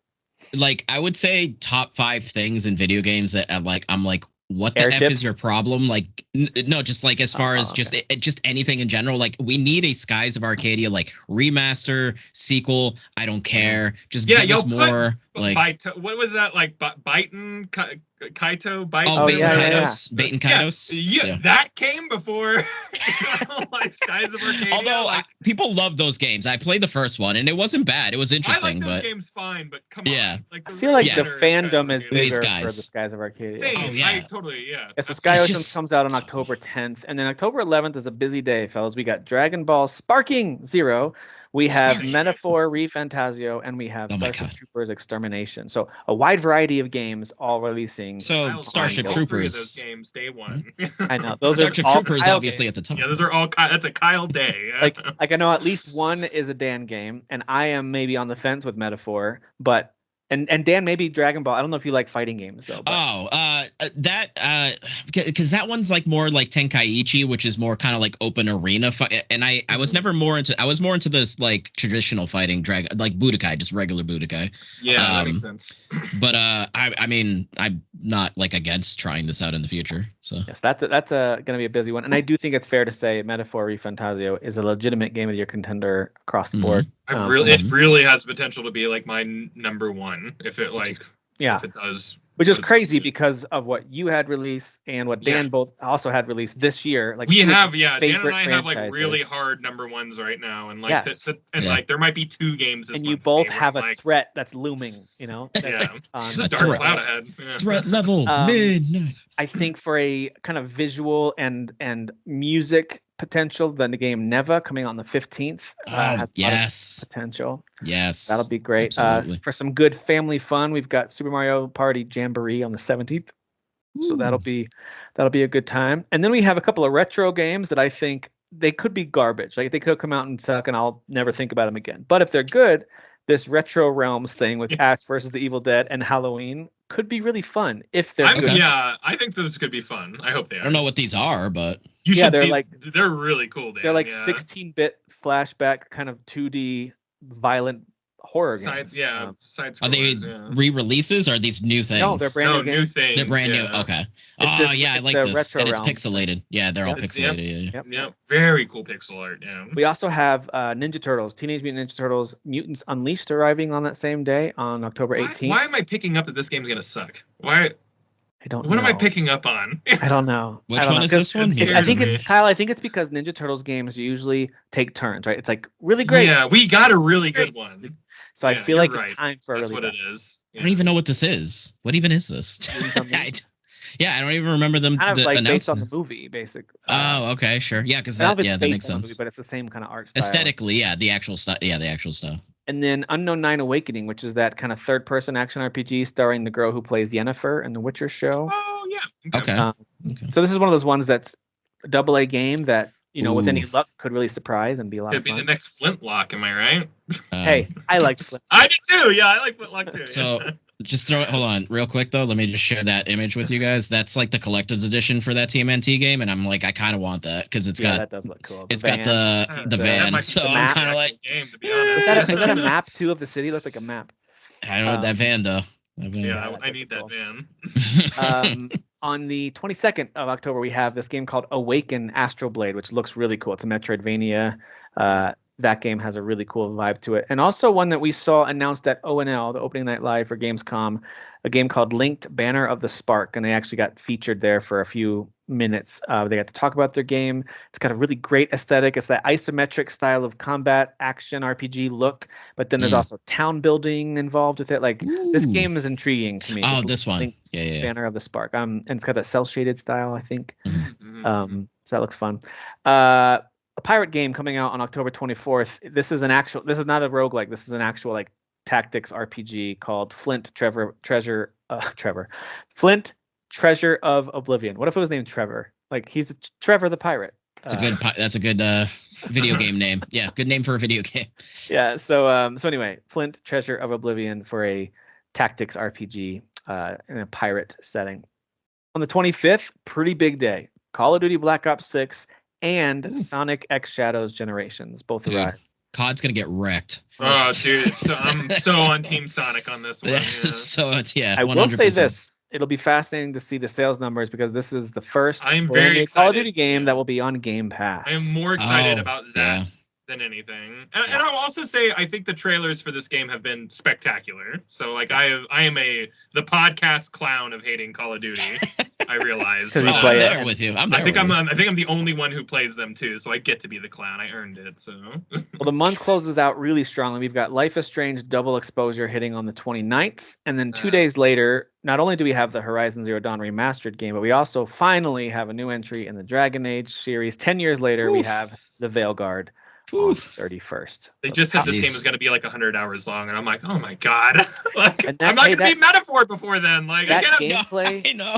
that gameplay they just showed looks really good. So I've been calling it the Final Fantasy 16ification of the series because now it like Sure. looks like an action game. The levels are kind of linear, is what I heard. With little like moments of exploration. Yeah, it sounds exactly like Final Fantasy 16 in every way. To me. But what's interesting? It's ironic though. So you're saying that, and that is true. But it's funny how people would call 16 too simplified, right? It was too simplified of an action game. But here are people just digging into this game negatively, but there's more going on clearly mechanically in this game, I would say, than there is with 16. Yeah, because you're still controlling your characters, like, you know, like you're like Mass Effect style, where you're like choosing what they do, and you have like moves. There's abilities that you're dictating, doing stuff. And, you know, and there's subclasses, so you choose a class and then you choose a secondary class later, you know, like, and it's very user friendly too. I hear you can like cash in all your points and like respec for nothing at any time, whenever you want, you know. It's just wild to me, just how people pick and choose these things. Like, it's like, I don't know, just interesting. Agreed. I think that gameplay they've shown, they've done a good job after, in my opinion, a disastrous first marketing launch for this thing. Yeah, they've done a really good job in the months and weeks that followed to kind of just like put their heads down and keep pushing out like, but the game's going to be great, and here you go, and the game's going to be great, and here you go. And everybody just got 8 hours of hands-on time with it. And like literally everybody walked away saying, "Oh my god, this is great!" Yeah. Like, and not even like, "Yeah, it's all right," you know. Like everybody was like, "Holy shit!" Hey, I'm not even a Dragon Age guy, and I think this game looks like a lot of fun. So it looks, I thought the combat looks super slick and fast paced. Really, I'm very excited. Literally, that first trailer is just the proof of like stop releasing those dumb trailers with the cinematic dumb only poppy whatever music. Yeah, like we need to stop that. I don't want like swinging cameras into characters with like cartoonish names underneath them. Like it's like Borderlands, you know. Like I don't want. I just very Overwatch, Borderlands. Very Overwatch, you know? Sure. The music's not matching the themes of the game. Like it's just probably an AC/DC song, you know. Yeah. Sure. Yes. Exactly. Yep. So that ends a very busy October month. Now, to be very clear, and this might sound negative, and it's just not. Like there's nothing here that is like, oh, that's a Tim game. There's a lot of things that I'm interested in. I'm like, oh, that could be fun. Maybe I'll try that. Ooh, that one might get like, but there's nothing here, and that's actually really good news because I need to catch up on multiple games. Tim needs to be Dragon Age so he can help me. I know what's gonna happen. Some stupid little like out of nowhere game's gonna hit, and it's gonna like get me obsessed with it, and something. You know what? Good for you, Tim, because there's a hefty RPG in there, and I'm like, I'm not getting any breaks, okay, Tim. So yeah, no, I'm happy Tim gets Dragon's Dogma time. That's what I want out of him. October is Dragon's Dogma and time for Tim if he's still enjoying Outlaws and Dragon's Dogma 2. Yeah, I could see that. On the dragon. By the way, with Outlaws, I'm in a spot now where I'm like, okay, because I fired up on my PC. It's beautiful. It's just gorgeous. It looks great. But I'm like, do I wait a little bit? Because they just said they're about to start really doubling down and improving this thing. I'm like, I want to see what they do. Yeah. Like, how long do I have to wait for a really cool version of this? Or is it just worth playing now? I got to figure that out. Yeah, no, that is a conundrum for sure. Yeah. On November 6th, we have Planet Coaster 2. I didn't even know this was on the way, but it's I didn't either. It's supposed to arrive on November 6th. Dude, pretty fun. That first one's really fun. I mean, I haven't even dove back into it like when I was first playing it because I was making some massive like Christmas theme park, but like production, the construction was put on hold, you know. Yeah. So yeah. And then the next day we have Mario and Luigi Brothership, brand new entry in that series, is hitting the Switch on November 7th.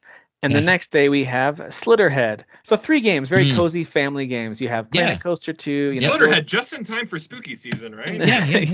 Yeah. And a week after. So, and then the next week on the 14th, we have Dragon Quest 3 HD 2D Remake and another 100+ hour RPG for Dan and I. I know. And we have Lego Horizon Adventures hitting on the 14th as well. Nice. So that right now is only confirmed with that date for the PS5 and PC. Maybe PS4. The Switch version is still like listed. I didn't see a date for that one, so I don't know if that was just, you know how the nature of these state of plays go. It's hard to tell. Is that Switch 2? You just didn't want to include anyway. Right. Wild that it is coming to Switch though. It is coming to Switch. We just don't know. Is it the same day? Is it this year? Don't know. Stalker 2 is now slated for November 20th. So that game should finally arrive. And then in December, a couple games worth calling out. We have Fantasian Neo Dimension. We have Marvel Rivals, Indiana Jones and the Great Circle, and then remastered versions of The Legacy of Kain, Soul Reaver 1 and 2. I have a snarky comment, more like Indiana Jones and the totally getting delayed. Hey, Yeah. listen, I mean, Assassin's Creed did, so why not just just go ahead. Could be. Just go ahead. Yeah, as I look at all these, I actually don't know if there are that many like really strong top line game of the year contenders for me personally. For our shared list, I feel like the number one obvious one is Metaphor ReFantasio as far as like a strong contender to like make a shared list and really fight for a high spot on the list. Other stuff in here could be really good and could also like Dragon Age Veilguard could, but is that going to be a thing where two people have played it and two people haven't? And I don't know. Maybe not. Maybe that'll be a no-brainer. It's on the top 10. No problem. Could be. So anyway, we'll see. It'll be interesting to see how it all unfolds. Just so we don't brush over, Fantation is incredibly important. It's very, very awesome that it's coming out, and it's a miracle it exists on consoles. Just throwing that out there. Yeah. It looks really pretty. Like I remember trying it out on the mobile phone, and then even though I was like, this looks cool, then I was like, this is on my phone. Uninstall. Right. Yeah. Right. Yeah. The most I've ever played a game on my phone, because I played like 2 hours of it. I was like, oh man, Yeah. I love that that's the most you've ever played on your phone. And I Like also 2 salute you. Thank you so much. Well, I'm very brave. I'm very brave. You are, yeah. Very brave.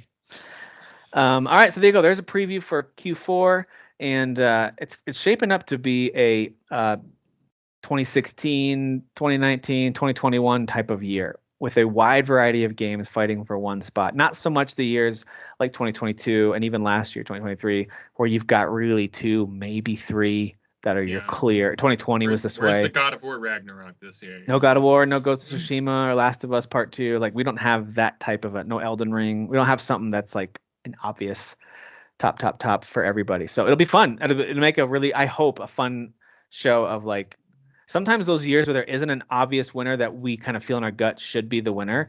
It's kind of nice because then we get to everything feels like, hey, this could have been number 1, but this is just how we ranked it. And it just feels good.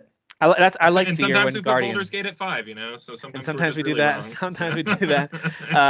I do like when games like Guardians of the Galaxy sneak up in the top, and it's like, wait, is that our top? Yeah, that's like magic happening. You know what I mean? Like something like Guardians should never win, but like it winning, it was just excellent. What a great year. I loved that game too. Like more I look back on it, more I'm like, man, that game was excellent. Yeah, too bad we'll never get a sequel. So. Thanks for bringing us back down. Thanks everybody for skipping good games. Yeah. We're going to talk through the PlayStation State of Play here in a minute, but first let's talk about some other headlines before we get to that one. I finally watched the trailer for Season 2 on HBO of The Last of Us. Holy crap, that's a good trailer. And I haven't even seen it yet. I highly recommend it. It's just a reminder yet again. Like as I watched the trailer, I was like, oh yeah, this show was unbelievable. Oh yeah. Okay.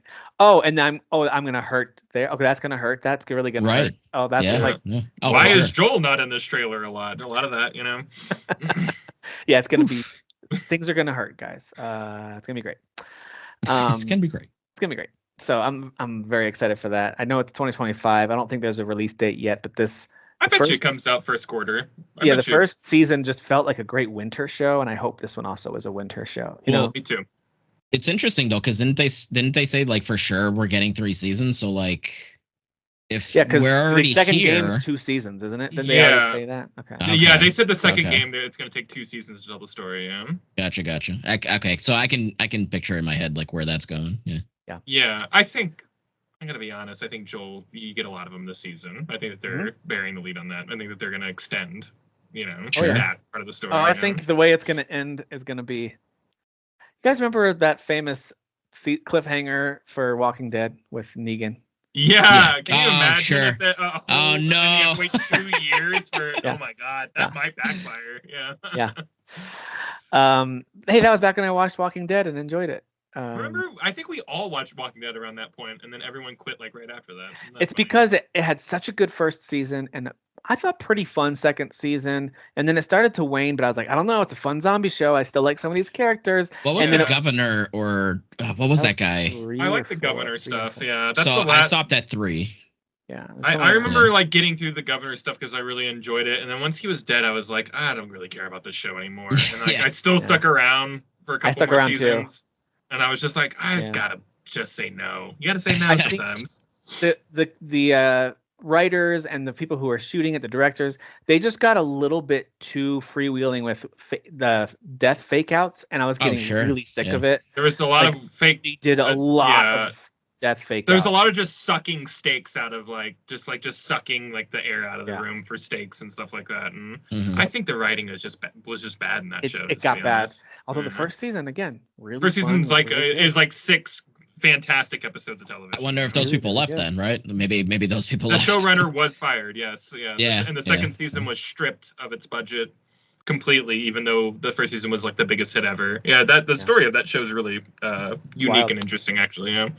I was into that show, by the way, to the point that I was watching The Talking Dead afterwards with Chris. Same, yeah. Remember when we all used to like Chris Hardwick, and we all were like, "This guy sucks." Hardwick. Yeah, at some point we were like, "This guy's annoying." Yeah.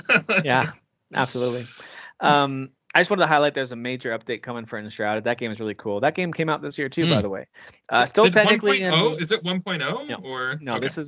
This is probably going to be like Valheim, where we got a few years of development and the game is very fun. I like that game a lot. It's really good. This is going to be their first new biome they're adding, so it's a whole new area. It's their biggest update. They've done 3 updates already that add like the dungeons and maybe some new gear and some new things here and there. But this is actually increasing the level cap by 10 levels. They're adding a whole new weather system, new skills for your skill tree. They're adding farm animals and pets so you can make your little homestead feel more alive. And they're going to repath,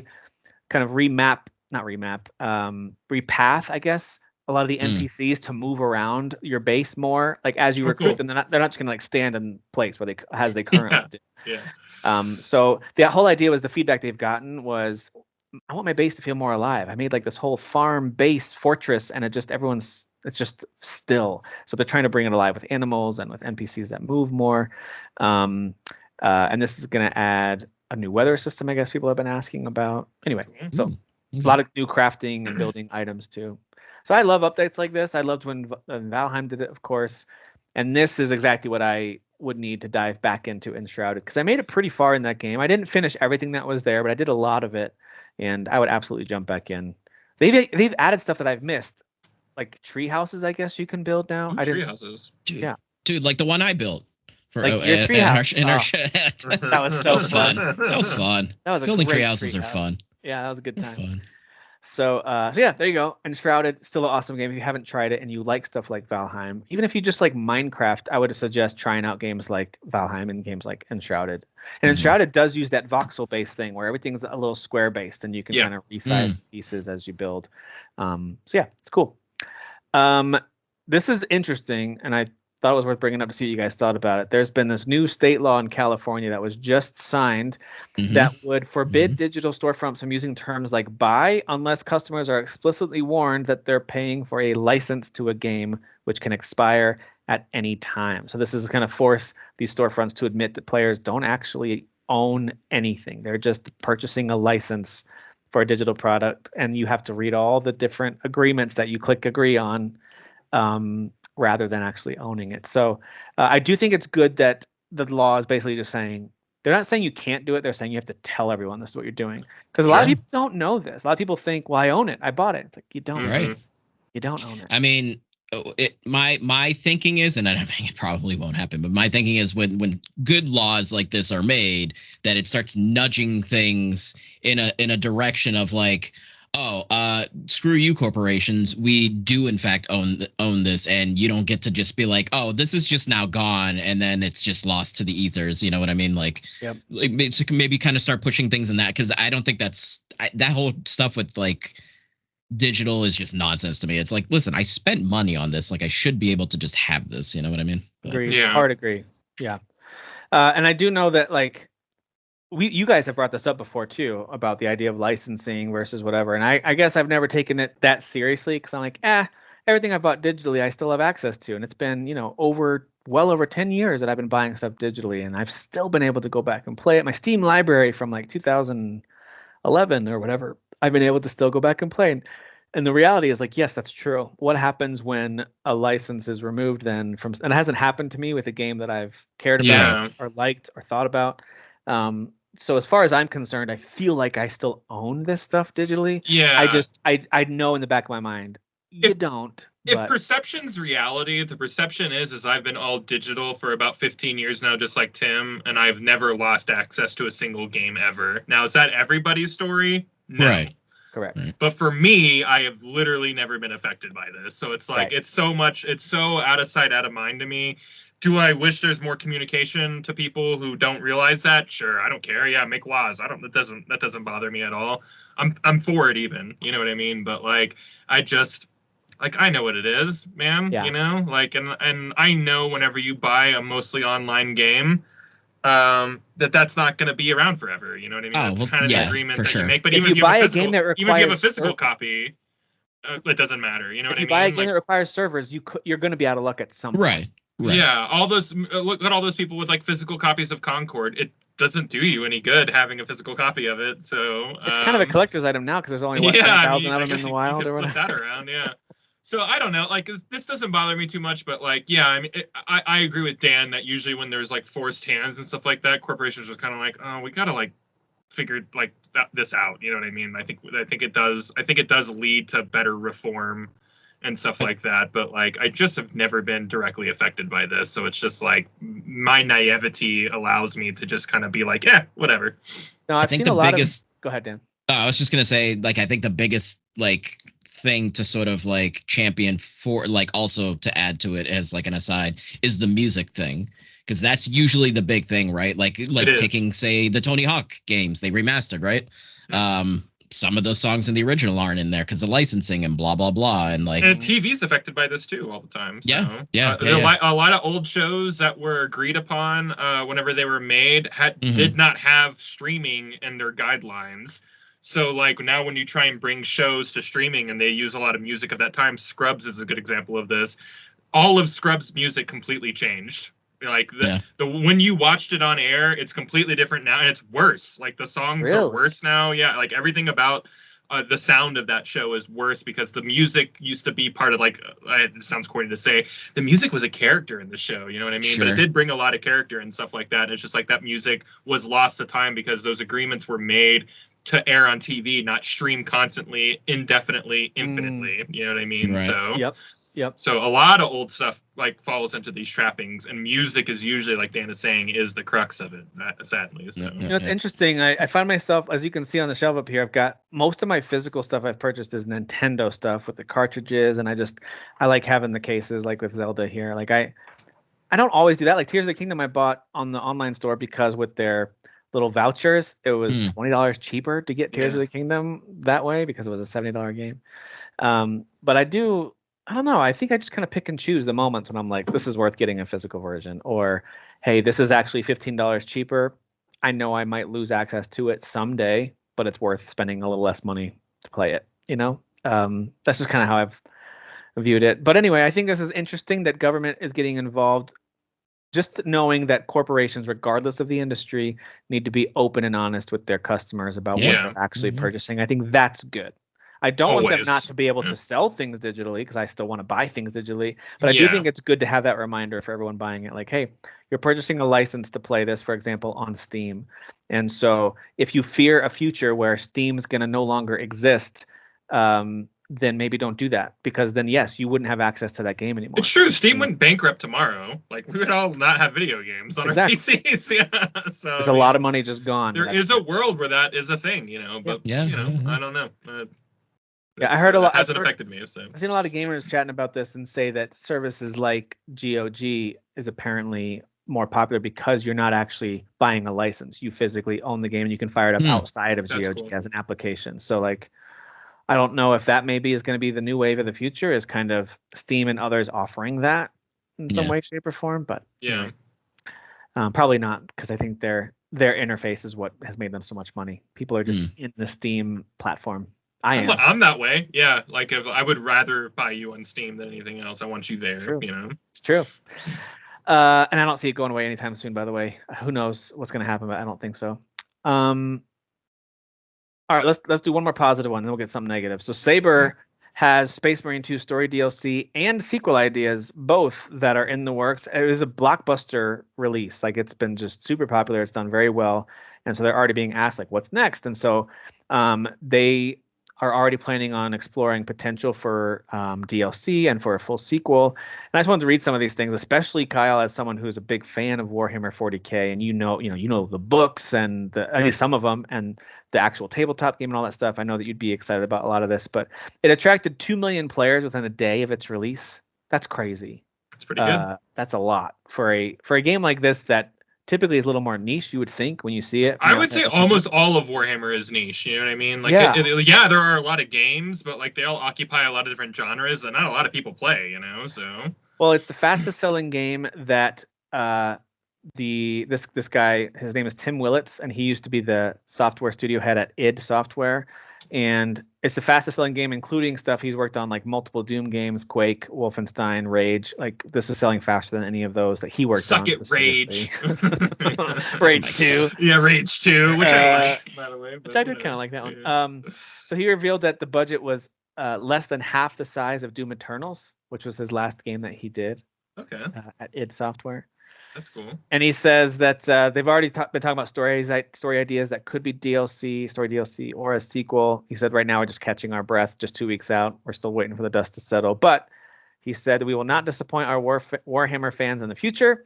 It's too big of a success, and I know it's an obvious thing to say, but hopefully we'll be working on Space Marine content for a long time. And on the subject of a sequel, he says we just have to figure out how to do it, and I'd love to do it. There are so many factions, other chapters too, that are interesting. Like you could tell he's like already thinking like which chapters, which factions, like which. Yeah. What are we gonna do? So I think that's great. It's very promising for Warhammer 40K fans, I think. Yeah, that's super cool. And I do think that this one broke through because it is the most mainstream genre. I mean, I think a shooter, a Gears of War style third-person shooter, if you want to call it that, is way more palatable than like Rogue Trader, which is kind of like Baldur's Gate, but even deeper and more niche, but it is of that genre, Right. I feel like they always choose genres that are just a little, and maybe that's why the Bolt Gun did so well, because it was just a Doom clone, I feel like these games are finally breaking through because they're choosing genres that are wide reaching, and I think that this game really spoke to a lot of people in a big way. You had a lot of idiots like me out there going, "Oh, you guys, you got to play this," and people listened. Yeah, yeah, that's so cool. I love hearing success stories like that. Well, less of a success. By the way, if you own Ubisoft stock and didn't sell before all this, sorry about it. Apparently, it's not so good. But anyway, they've delayed Assassin's Creed from this year to early 2025. Now it's slated for Valentine's Day next year. So a good way to celebrate your love is to go assassinate things and samurai age Japan. But they were listening to players' feedback, and this is according to them. This is what they're saying. As an illustration of their player-centric approach, they made all these important decisions, including, by the way, departing from the traditional season pass model, which that to me might be bigger news than the game getting delayed. Like, yeah, absolutely. This is a huge change for Ubisoft, because I have always felt a little gross when I see their different things that go up like, this is $50 more, and what do you get? You get 3 digital things. When they do like multiple season passes too. It's too much. It's like you'll do one and they're like, this is our year 2 season pass. I'm like, oh, come on. Like, it feels like the unexpected fees when you think you know what you're buying, and all of a sudden you're like, wait, what is this fee? Why is this cost? Like, it just feels like, I don't know, very predatory. Well, that was the thing with what was it? The Viking one, Valhalla. Right, freaking like 2 years. Like I actually beat that game. I was like, oh, this is great. And then you get to the end, and you're like, mother. Like there's still like another year or two where I'm gonna have to like. So I didn't even get to. I didn't even get to the rest of that. I was just like, I'm not. Well, then there was like the Gods DLC that was like not even part of like the season pass. It's like, no, this is just a spin-off game or a spin-off piece of content. I'm like, God, that's so insane to me. Yeah, absolutely. So they said that they feel like the game is feature complete. They've learned from Star Wars Outlaws release that led us to provide additional time for further polish for the title, and this will enable the biggest entry in the franchise to fully deliver on its ambition. So basically saying, hey, we released Star Wars Outlaws too early, and we learned that. We heard from you. That game needed a little more cleanup. This is them saying this. I'm not saying we were about to release another game that wasn't polished, is what I hear. Yep. And they're saying, okay, well, let's go back to the drawing board a little bit. And they're departing from the traditional season pass model. They said all players will be able to enjoy the game at the same time on February 14th. And if you pre-order the game, now you get the first expansion for free. Okay. So what does this mean for anyone who's pre-ordered it already and ordered like the $110 version? Like, I don't know. Were those even available yet? I thought they were. I don't They remember. They were, yeah. They were. So are you getting reimbursed part of it? I don't know. I don't know what any of that means. But they said right now they're actually committing to improving the quality of Star Wars Outlaws. They feel like this extra time for Assassin's Creed Shadows also allows our team to make Outlaws the best game it could possibly be, as that gets ready for its first DLC and Steam launch, both happening on November 21st. So you've got this wild card DLC, which is going to feature a story with Lando, which is awesome. So excited. Yeah. And a Steam release, which, by the way, I think they're also like, that was dumb. We should have put it on Steam. Like, yeah. That was wait. Well, it wasn't on PC? It was only on Epic Games. Or on Ubisoft. Yeah, it's on Ubisoft. Sure. Like, Sure. Yeah. I think it was on Epic Games too, but it was definitely not on Steam. But it will be. I think I've seen that as they roll out more Ubisoft games on Steam. Like, oh yeah, we should have put this. We should have put this out. Sometimes I wonder if they're afraid to put it on Steam because like the reviews dictate. You know what I mean? Like the reviews dictate so hard, and like people were chomping at the bit to downvote this game. So I wonder if they're like, let's not put it there. Yeah, but that's my tinfoil hat theory. Yeah. And a lot of times people will give it a downvote just because of a third party sign in. Ubisoft has it, PlayStation has it. Sure, yeah. A lot of these companies have it. So, but part of me is like, well, a lot of players also know that, and they know that your scores are going to be lower because of that, and so we'll take it with a grain of salt. Like I saw that God of War Ragnarok was sitting at mixed for a while. I think now it's sitting at mostly positive, but it was at mixed for a while, and I just, in the back of my mind, I knew, I was like, for one, it probably just needs to be patched a little bit for some tech stuff. But number two, people are just mad about the PlayStation Network sign-in. That's it. Like, that's the biggest part of it, I think. Right. Guys are getting one of the greatest games ever made and complaining about a 5-second login process. Listen, I'm all for free. I'm all for freedom and stuff, but I think certain things should just be not like allowed. like dumb complaints like that. Yeah. Like freedom of speech except for dumb speech. Yeah, it's basically don't speak if you're dumb. Yeah. If you're not intelligent, then don't say anything. You don't get to speak anymore. You don't get to speak. We'll throw you straight to jail right away. That's gonna be a fun job, Dan. You get to decide what is dumb speech. We'll police. Oh, dude, I would love to do that. I would love to. You're like, dumb. Why? I don't know. It's dumb. Get out of here. Dan is the dumb czar. Get him out of here. The dumb czar. The dumb czar. The stupidity czar. We have the delay czar, the dumb czar. Yeah, we got all of them. All right. State of Play happened this past week, which was awesome. Now, State of Plays aren't always great. The one that they had at the end of the spring going into kind of the summer, I mean, we were all like, what is this? This is pretty weak. Listen, things happen. To be fair, as we just mentioned, as we went over the games this year, Sony has had a very strong year of console exclusives. I think there's still a few more left to come this year that are like, hey, good on you. Like, for a year that doesn't have any of their tentpole titles, really, any of their first party tentpole titles, depending on whether or not you consider Astrobot one yet or not. I don't think it is yet, but I'd love to see it become one of their tentpole titles.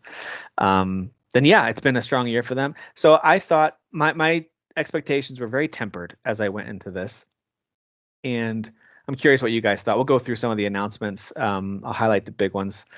Number one, I truly thought nothing was going to show, to be honest. I did too. I thought it would be like, I thought it would be a lot of, hey, remember we have this game like Astrobot, and they started with Astrobot, and I thought, here we go. They're just going to right. They're going to just phone it in, for 30 minutes. Yeah. But the DLC, which is going to be free this fall, sounds great. There's going to be new challenges, new levels. There's going to be a lot of free DLC too. Is kind of what they were alluding to, or at least a bit of it. That's awesome.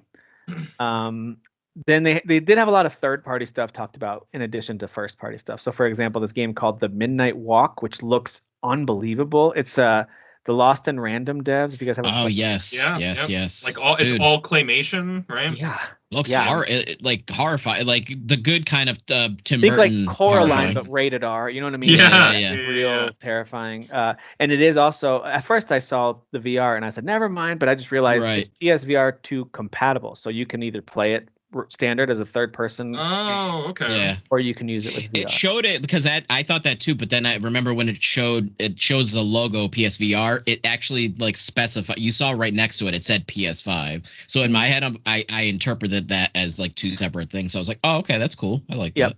Yeah, not required, but and they didn't give a date for that. I don't know if that's been updated, but I didn't see a date on that one. This game, Hell Is Us, looks awesome. Yeah.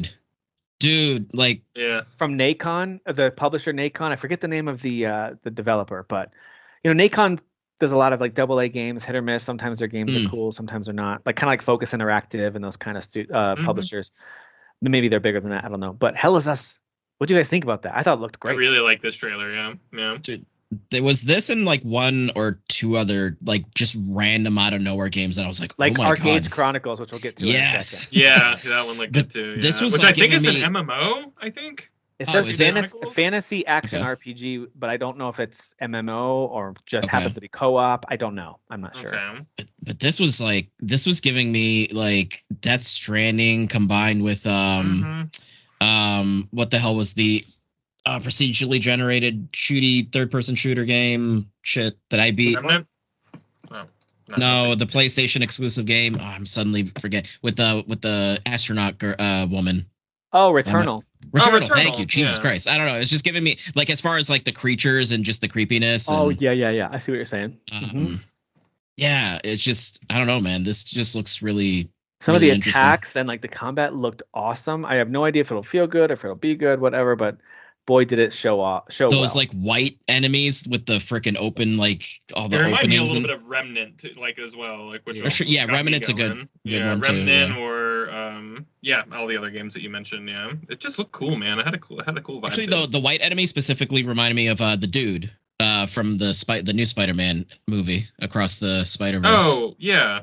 Yeah, that guy. Yeah, that guy. I can't remember it, but yeah, he was just Spot, all just whatever. the Spot dude. Yeah. It kind of actually the description calls it a third-person action adventure game. Is kind of the genre they're putting it in. Of course, it's built with Unreal Engine 5. You could tell it looks really pretty, and then it is slated for just a general 2025 window. Yeah, so, that looks. Really striking visuals. That one looks great. So does Arcade Chronicles, also listed for 2025. It doesn't say MMO. It says I looked it up. It is an MMO. Is it an MMO technically? Okay. Yep. Oh, okay. Yeah. But it looks really cool. Yeah, MMORPG.com is calling it that. So I don't. Okay. Again, maybe it comes out and it's not, but people are claiming it is. It's about as official as it gets. That's awesome. Though. Yeah, well, they're a pretty big thing, but I don't know how official that news is. Yeah. So those are Sometimes both people just claim stuff. Those are both 2025 games. They did Shadow Drop Power World during the State of Play on PS5. So good timing. Good timing. Dude, yeah, that was. I was like, how did they not remove the like? That's interesting. Yeah. Dude, so bold. Yeah. Yeah. They're like, let's get some money off of this before it gets removed from everywhere. So let's just release it. Hey, this remastered collection of Lunar looks pretty cool. Dude. I never played these games, but I never have either. It's the two games. I forget the full titles, but they both have upgraded visuals. You can switch to widescreen mode or whatever that comes out in the spring. Is it Silver Star Story Complete? And then I think Eternal Blue, I think is the other one. Okay. I'm like all over the place with this area, like as far because I don't know what like the order of things are because I know there's a few of them. Yeah. Lunar is considered like one of the greatest JRPGs of all. Like the first one, I think, is the one that everyone likes a lot. But yeah, I'm interested. Have y'all ever played any of these games? No, I have not. I was literally thinking I was adding it to my like streaming backlog the other day because I was like, oh, I don't have this on here. Let me add it on because I've never played it. I really wanted to, but now I can wait for the remaster and then I'll do that. So. They're great games. I played both of these games on Vita when they released there. Which I don't know if this is that remake that they made for Vita or the the touch up or whatever. I don't know, to be honest. This seems like a new thing. It's like new. It does seem new. Yeah, like newer. And don't forget, we also have Fantasia Neo Dimension was shown off here too. We got the release date for December 5th, which is exciting. I know Dan's going to be tooting the horn of that one for us to remind us, hey, Fantasia's awesome. Yeah, go play. We had Papa Final Fantasy there, just talking about it. Hell yeah. We had the gooch. We do have some DLC for Shredder's Revenge, that TMNT game we talked about, which was the really good one that came out. I think that was last year or the year before. That game's super fun. There's some DLC out today that features some. They were characters that I usually recognize, like, oh, I think I've seen the action figure of that character. I just don't know much about them, but they just look familiar when you see them. And then they showed another trailer for Sonic X Shadow Generations coming out October 25th. But the main takeaway from this was that I heard Keanu's voice. Dude. Yeah. I heard it. Yes. Keanu believes. I heard it. Shadow Wick is coming. Shadow Wick. That's right. Shadow Wick. It said October 25th. I thought this was coming out. Oh yeah, that is 25th. Never mind. Yeah, same day as Call of Duty. Yep. Dragon Age: The Veilguard. We got an extended look there. That game looks like we already talked about, but looks amazing. The gameplay looks like a lot of fun. Got a little teaser for the Lake House expansion for Alan Wake 2. Got some big Control vibes from this. Yeah. I was actually wondering for a moment. I thought it might be Control 2. I thought it was Control 2 as well. Yeah. Yeah. Right when it started. Yeah. Yeah. Because I heard Jesse's voice talking about it. Yes, I thought I did. But anyway, Hitman: World of Assassination, a full VR version coming to PSVR 2. That's awesome. I freaking love that trilogy. We heard about the Legacy of Kain Soul Reaver remastered games. Crystal Dynamics and Aspire are working on these, by the way, coming out December 10th. Oh, Aspire. Okay. Shouldn't they be working on a little game called Knights of the Old Republic? Nope. Oh, is that them? Yeah. Oh boy. Christ. Yeah. So I remember seeing this next game teased probably a year ago, the Towers of Agazba, and I remember like having it kind of I don't know, bookmarked in the back of my mind, like, ooh, this one looks really cool. It's a little bit Zelda. You were like floating. You could like, there were these whales flying in the sky. You could build towns. This looks fun. And it went kind of quiet for a while, but now early access is going to hit PS5 and I think Steam also in November. It looks really pretty. I don't know if it's going to deliver. It's one of those games that like has a lot of promise on what they're showing. Who knows if it'll actually be good, but I am very intrigued by Towers of Agazba. Looks cool. Dragon Warriors Origins has a release date of January 17th because Kyle needs more games for the first 2 months. More Muso games, please. Yeah, Dynasty Warriors. I'm very, very excited for them. They're most people I've ever seen on screen in one of these games ever, which is saying a lot. Oh yeah, that's the whole DNA of this game. Is like, how many dudes can we fit on the screen? Yeah. All the dudes. All the dudes. The only game of this style that I really got into was the first Drakengard game. Because Drakengard's so awesome. I loved that game. Such a good game. Yeah. So many cool weapons that you could upgrade as you like just ran so through. Insane. Also takes place in the same universe as Nier. I was gonna say, I don't understand that. Part. I don't get that at all. How much time do you have, Tim? I don't I think really the easiest way to boil down to it is just like portal that goes to the other world, right? Yeah. It's portal. There's just a portal that goes to the other world. Okay, done. Story wrapped up. Yeah, there you go. We saw Monster Hunter Wilds. They showed a little more of that coming out February 28th. This game is looking, of course, gorgeous. Looks like the next Capcom major had hit. their own live stream where they showed 11 more minutes of an overview of this. So it's like, if you really don't know what this game is by this point, like you're choosing to not know about what this game is. So I've actually stopped watching Monster Hunter Wild stuff. Not because I'm not interested. I'm very interested. It's a lot of content out there. Yeah. I'm just like, you know what? I get it, and I'm gonna get it, and I love Worlds, and I loved Rise. Finished both those games. Absolutely love them. Shocked that it's going to be out in February, to be honest. And I'm good. You don't need to show me this anymore. I'm good. So anyway, so that comes out February 28th. They gave a release date for Lego Horizon Adventures, as we mentioned, comes out the 14th, and then they did confirm the Horizon Zero Dawn remastered. There's going to be new mocap and voice acting, which. So the things that everyone complained about in the first one, they're fixing in this one? Yep.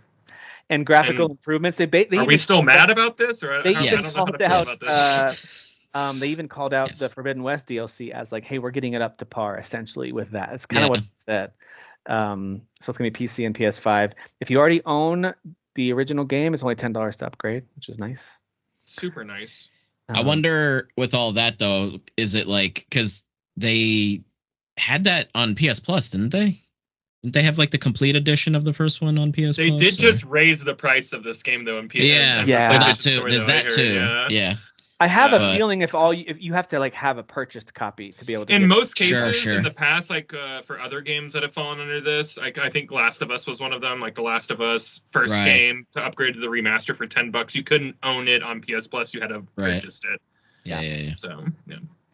Remember when we all used to get mad at all these, and then if you just waited, they always announce these for like $10, like every single time. Like if you just fucking waited, it's a cash grab. If you just waited 5 fucking seconds, like you would like get all the answers that you could ever want. But so many seconds, Kyle. Too many Just it's love to only- react. it's only Just $10? love to react Alright, to this well, stuff. Well, still, That means we're not getting a Horizon 3, right? Because they're working on this game.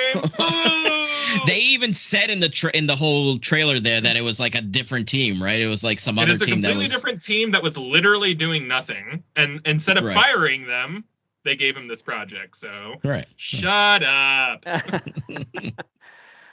Then we mentioned this already before. Stellar Blade is getting a near Automata collab coming, in addition to a new photo mode, and that'll be. Dude.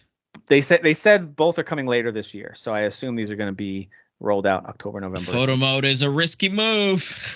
It's a risky move. Dan, I think the risks were already taken with the design of the character. Listen, but I can't zoom in now. As of right now, I can't zoom into areas. You'll be able to zoom in with photo mode. I'm not going to name any names, but there's a certain former podcast co-host who is probably very excited about this announcement. Sure. Yeah. Because whenever we brought up Near Automata, every time he talked about this. Okay. Sure.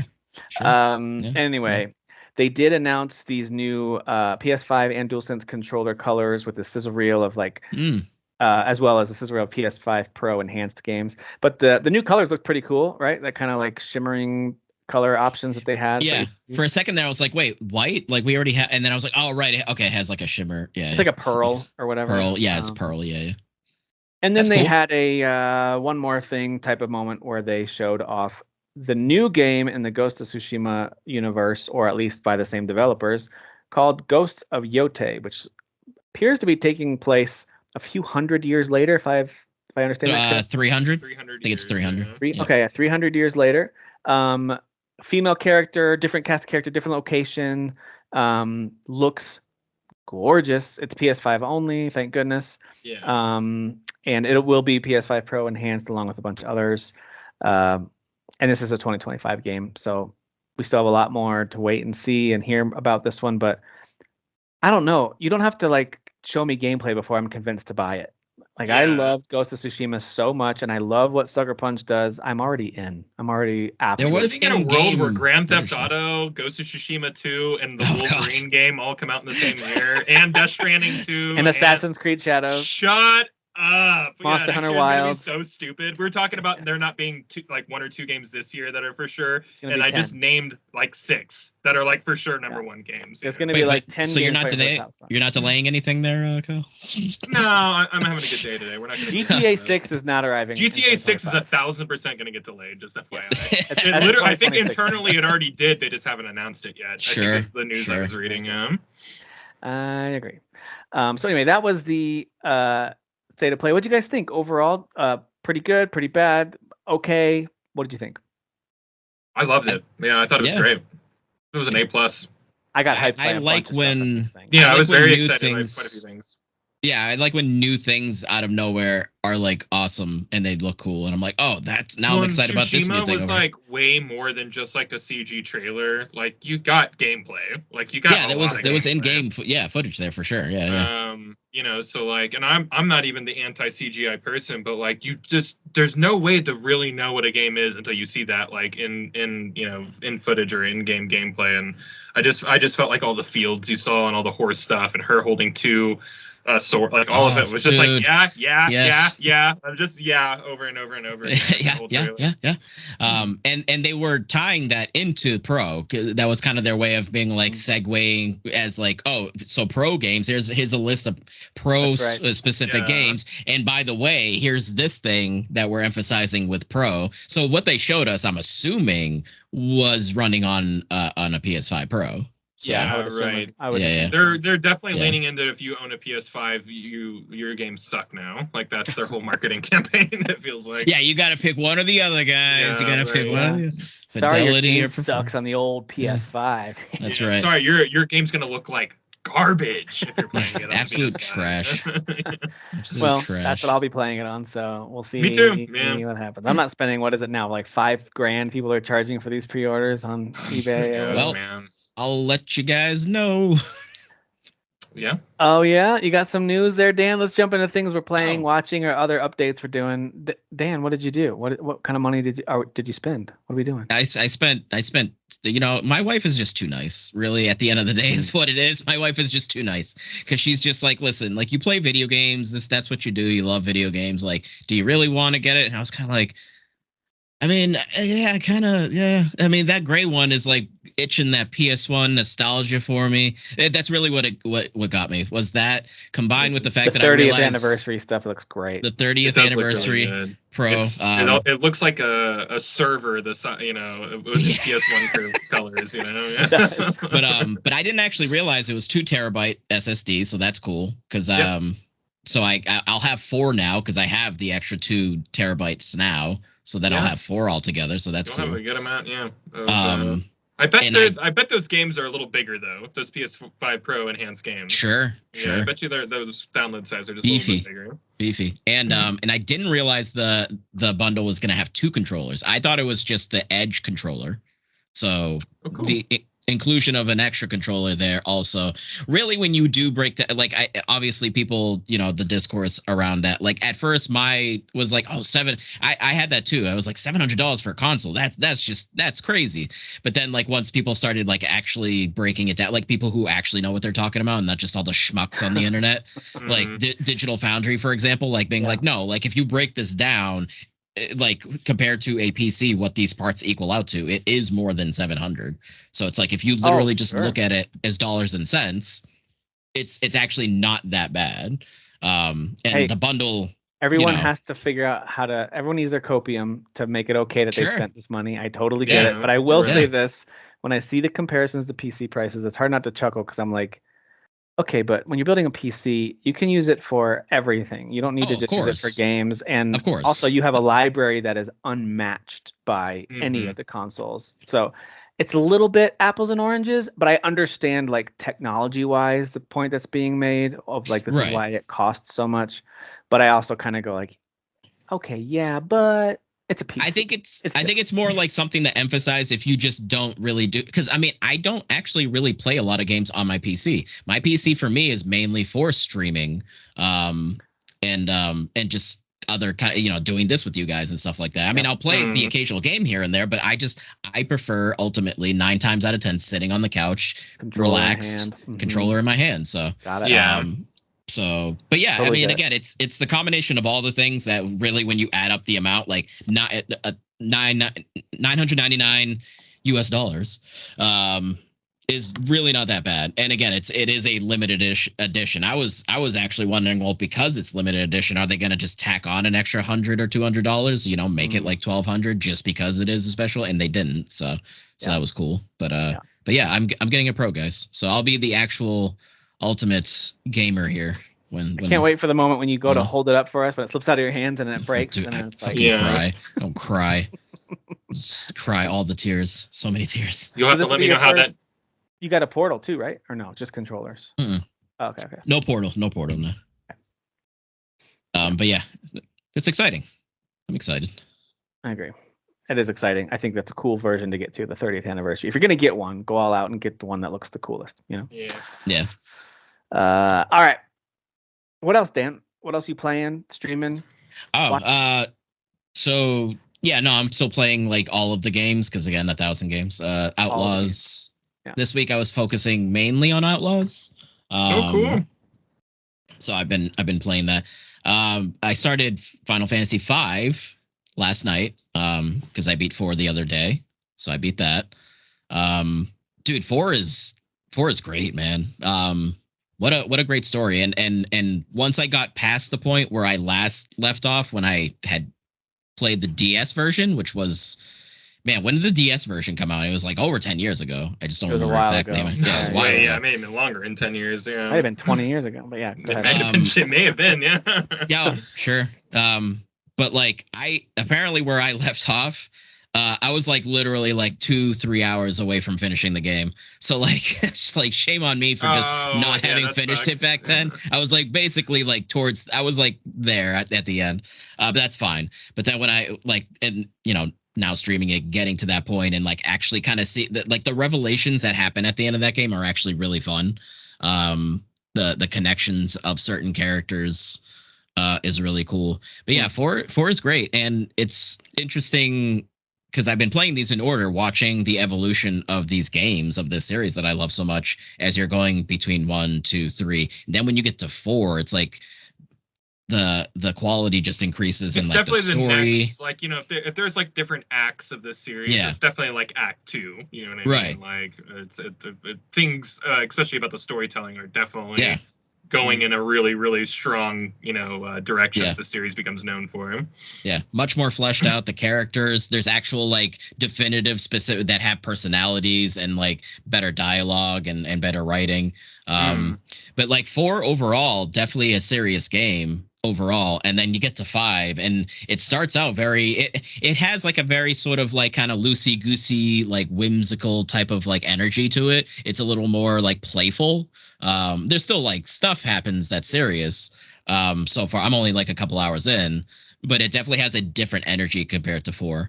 And 5 is very cool because 5 is essentially like the upgraded version of 3, because you get the full spectrum of the job system in 5. So you get to play around with that way more than you did in 3. So that's going to be really fun, because that's like one of my favorite things is just like, oh, here's all the jobs and like how do I mix and match like abilities and stuff. You just have 4 white mages and you go all the way to the end. Dude, but hey, you're healed. You're totally you're healed, stocked up and healing. Battles take 3 hours, but you never die. Yeah, but that is what's fun about 5 is like you could be a knight. Like how you can create your own paladin. It's not that you have the paladin job. It's you're a knight, but you can like level up the white mage job and then like tack on the white mage abilities onto knight, and then you essentially have a paladin. So I think that like is like kind of opens a lot of these are strategy. Lessons that Bravely Default all those years later kept on like returning to. You know what I mean? Like this kind of cemented the way that I think that JRPGs continue to do job class systems of that. Even like tactics games that use jobs. Yeah. Because I mean, FF Tactics like really like took that even further for sure. Absolutely. Because there's obviously a lot in that. So, but yeah, I'm getting close to. I didn't think I was gonna finish all 6 this year. I actually am now starting to feel pretty confident that I'll finish all 6. So. I think when you start 6, I'll start 6, so we can talk about it. Or something like that, when you start 6, awesome. I'm gonna be like making it must see TV, which I should have been doing anyway. But I'm gonna. While you're playing 6, I'll get on. I'll play 6 while you're playing 6. Yeah. We'll all start 6, and then we'll have a 6 spoiler cast as well. There you go. There we go. Yeah. 6 is so good. It is. Yeah. But that's pretty much it. Yeah. All right. Nice. Kyle, what about you? What's been keeping you busy? I know that Starfield's DLC is going to drop here in a couple of days. Yeah, I got my Starfield character up to snuff. You know, nice. I got all the way through the story. That takes like 4 hours if you just like right through it. You know. Especially New Game Plus when you're super powerful. Yeah. I love that game. That game is so clean now too, and they've like upgraded the map system, so like everything, like you know where you're going now. Which like in-city maps were so bad. They're so bad. They're so good now. They're so absolutely good now. Nice. So I was getting my character ready for that. I got my double barrel shotgun that shoots out explosive shells, which basically kills everything instantly. So I'm overpowered. So I'm in a good spot for this DLC. I was also playing a little more Astrobot. I got to the Chameleon boss. Boy, was he hard. He was hard. I had to stop last night and sleep on it and woke up and beat him my first try. And I was like, right. There you go. Right. There you go. Right. You know? He's a tough boss. Yeah. Yeah. It was the first time I had any, except for the hard levels. Like it was the first mainstream level in the game that I'm like, what the heck? Like kids are playing this? But no, it's so good. Kids aren't just playing it; they're beating it easily. You know what I mean? So like easy. It's very eye opening. Yeah. But they're very good. I love the boss designs in this game. They are very fun and unique and cool. And then you do the I don't want to say, but like the character for that. I remember that game on the Vita or the PS, whatever, you know. And it was so cool seeing it in this game. Wasn't it so well done? I want a whole game like that. Yeah, so do I. It was a game that was like, oh, I recognize this right away. I knew the title of it. I won't say what it is. And like the power that you get for that special level. But I was like, they did this so well. I can't believe how good this is. Like it was really creative and fun. That's the whole game. The game continues to be really fun. I did go back and have to get a bunch of characters because I showed up at that like gate for that level at like 130 and needed 150, and I'm like, ugh. So I had to go back and like replay some levels, but it's still very fun. I had to go back and play like the tree level, the wrapping tree, and I'm like, well, who's gonna say no to this? You know, like What He's is that? rapping. You have to go back. He's Very literally fun. rapping at you the whole time. Yeah, the whole time. Yeah, The whole time? Spray him with water, Wow. you'll get a trophy. Nice. I also speaking of getting not bullied, talked into buying video games. I put out feelers, which just means I put out something on the group so Derek can come in and go, just do it. That's kind of our relationship. I put out something. It's like a bat signal to him. He comes in. Yeah, spend the money. Yes, I'm like, yeah, I will. Sure. And that's for Sure. Dead Rising. Oh, yes. Oh, Okay. remaster. Yeah. 3.5, maybe 4 hours in this game. So I'm like halfway through the game. And boy, I just really love all the quality of life stuff to this game. It makes it nice. so easy, and I suck at video games. So what So is it feels everybody's nightmare? Like, oh, they made this game easier. Oh, I liked it hard and stupid and rough around the edges and blah blah blah. Of course. I'm like, oh my god, like I know exactly where I need to go when something is about to expire. It's just so much fun going around that mall, and there are a lot of cool stuff because it feels like a roguelike before roguelikes were like big, because it is about like doing the best run. And like the game is only about 6 to 8 hours, depending on how much you're exploring and doing stuff, you know. And like it is about like, okay, next time I know I need to go to save that survivor next, or I need to go fight this psychopath next, or whatever. So there is kind of like a learning curve, and I've already gotten further than I ever got originally in the game, because again, the game used to be like too hard for me. But I got far, and I always like grinded, and I always like lost, because like, you know, the 72 hours would end and I only got like 4 cases done, you know. But yeah, there's cool stuff in the game where it's just like, what do I need to do? I know I'm about to go fight a boss, so I need to go spend a bunch of time walking all the way across the mall to go get healing items at the supermarket, or do I need to go use that time to go get guns from like the gun store, or go to the katana store and get a katana? You know, like you have to like really choose like what you're doing to make sure you're prepped for the next thing. And you don't always know what the next thing is and if you're prepped enough for it, you know. So there is just like this cool sense of like trial and error. And what's also nice is if like you really screw something up, there's like auto save systems everywhere. So like just roll back your save. Whereas back in the day, you could only save at like restrooms and in the security room. And like you could lose like 3 or 4 hours of like progress because you're like, oh, I screwed up and I haven't saved in a long time. Like, all that stuff's gone, man. And yeah, it does like take away some of the characteristics of that game, but like for me, who like I got other games I need to get to, let's just get through this, you know. Like I like that's I like that's the thing. so. This is the smarter way of structuring the game, because I feel like if they left it exactly that way, like it would have sold, but like maybe it would have have sold just to like like just people who played the first one and liked it. So I don't know. I really like it. I don't know if it's worth a replay through if you've beaten the game, you know. But if you've never played the game, I definitely think this is like the version to go after and grab it on sale. You know, it's for Black Friday. It's going to be like $30 or $40 off. We all know it. For sure. It's on my Christmas list. It's on my Christmas list. Very, very fun game though. So yeah, those are the things I've been playing. Nice. Yeah, so I finally caught up on. There's several movies I need to catch up on this year. One was Civil War, so I watched that last night. It's just a solo watch. Had my headphones in for it, which is actually kind of a fun experience when you can just be kind of in the movie. Beautifully filmed, wonderfully acted. I thought it was overall very good.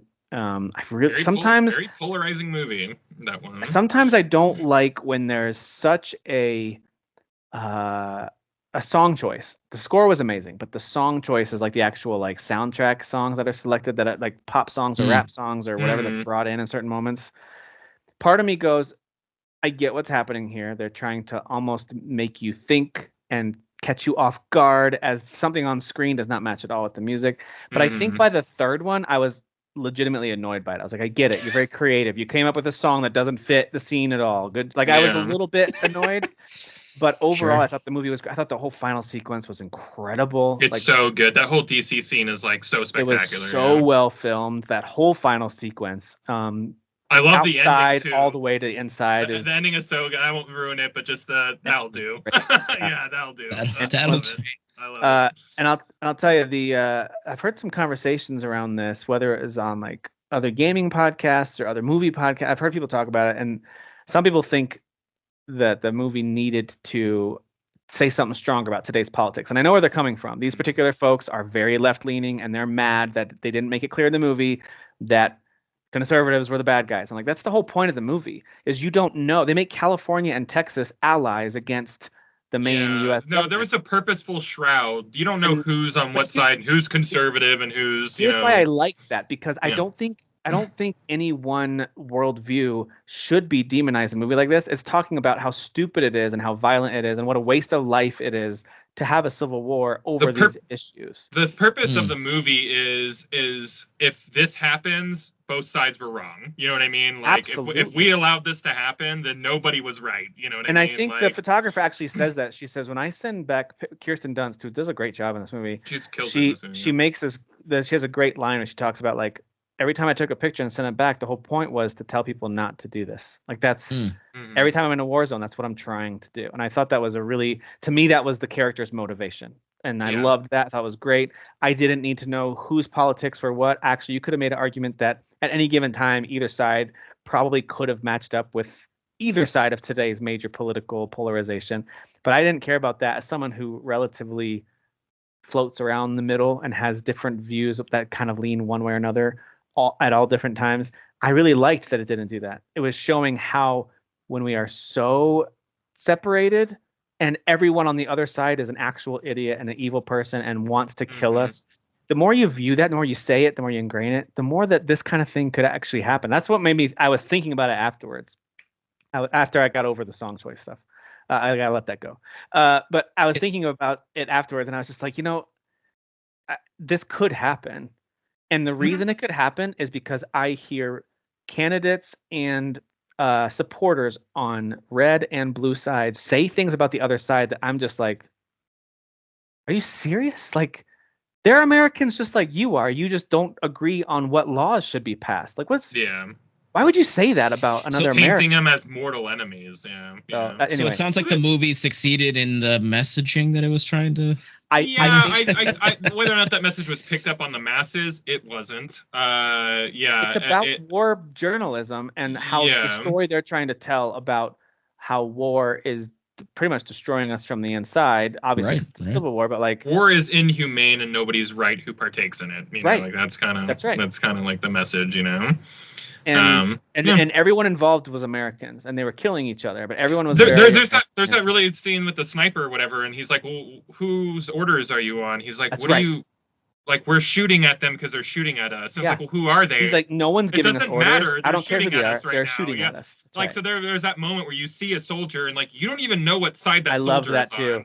Because they kind of want to know, like, are you part of the Western Front? Are you part of the, like, which side are you on? They'll throw out some factions, and like mostly nobody in the entire movie, unless you see a WF patch on their shoulder, like you don't really know who is part of what side. And again, like, you don't even know, like, what are the sides. If California and Texas are teamed up, what side is that? Like, I know what political leaning side purposeful is that? And I think it allowed he said it was like it allowed the actual message of the danger of war to get through. He wasn't necessarily talking about which political views are right in this movie.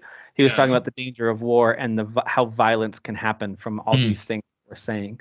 And I think, I liked that part of it a lot. I thought the movie was shot and acted wonderfully. Anytime Jesse Plemons is on screen on anything, he is haunting in this movie. That scene is so uncomfortable. Which he wasn't even going to be in it, right? Like, because he's married to Kirsten Dunst, Somebody backed out the last second. Kirsten Dunst is like, I got someone. He's not even in the credits. Like, when you list all the he's not. He's uncredited. Yeah, he's not even credited. He is the best part of the movie, and yet he had the most memorable. He had these red glasses. He's so hateable. You don't know what side they're on. They don't have a patch on their military uniform or anything like that. So here's another example where you're like, well, who are these guys? And his whole thing about, like, well, what kind of American are you? Yeah. Like, where are you from? And then, like, as he's judging them immediately based on where they're from and what kind of American. And he does such a brilliant job with that, man. It's so good. It's so great. Yeah. It's really good. And hey, Kyle, the good news is that.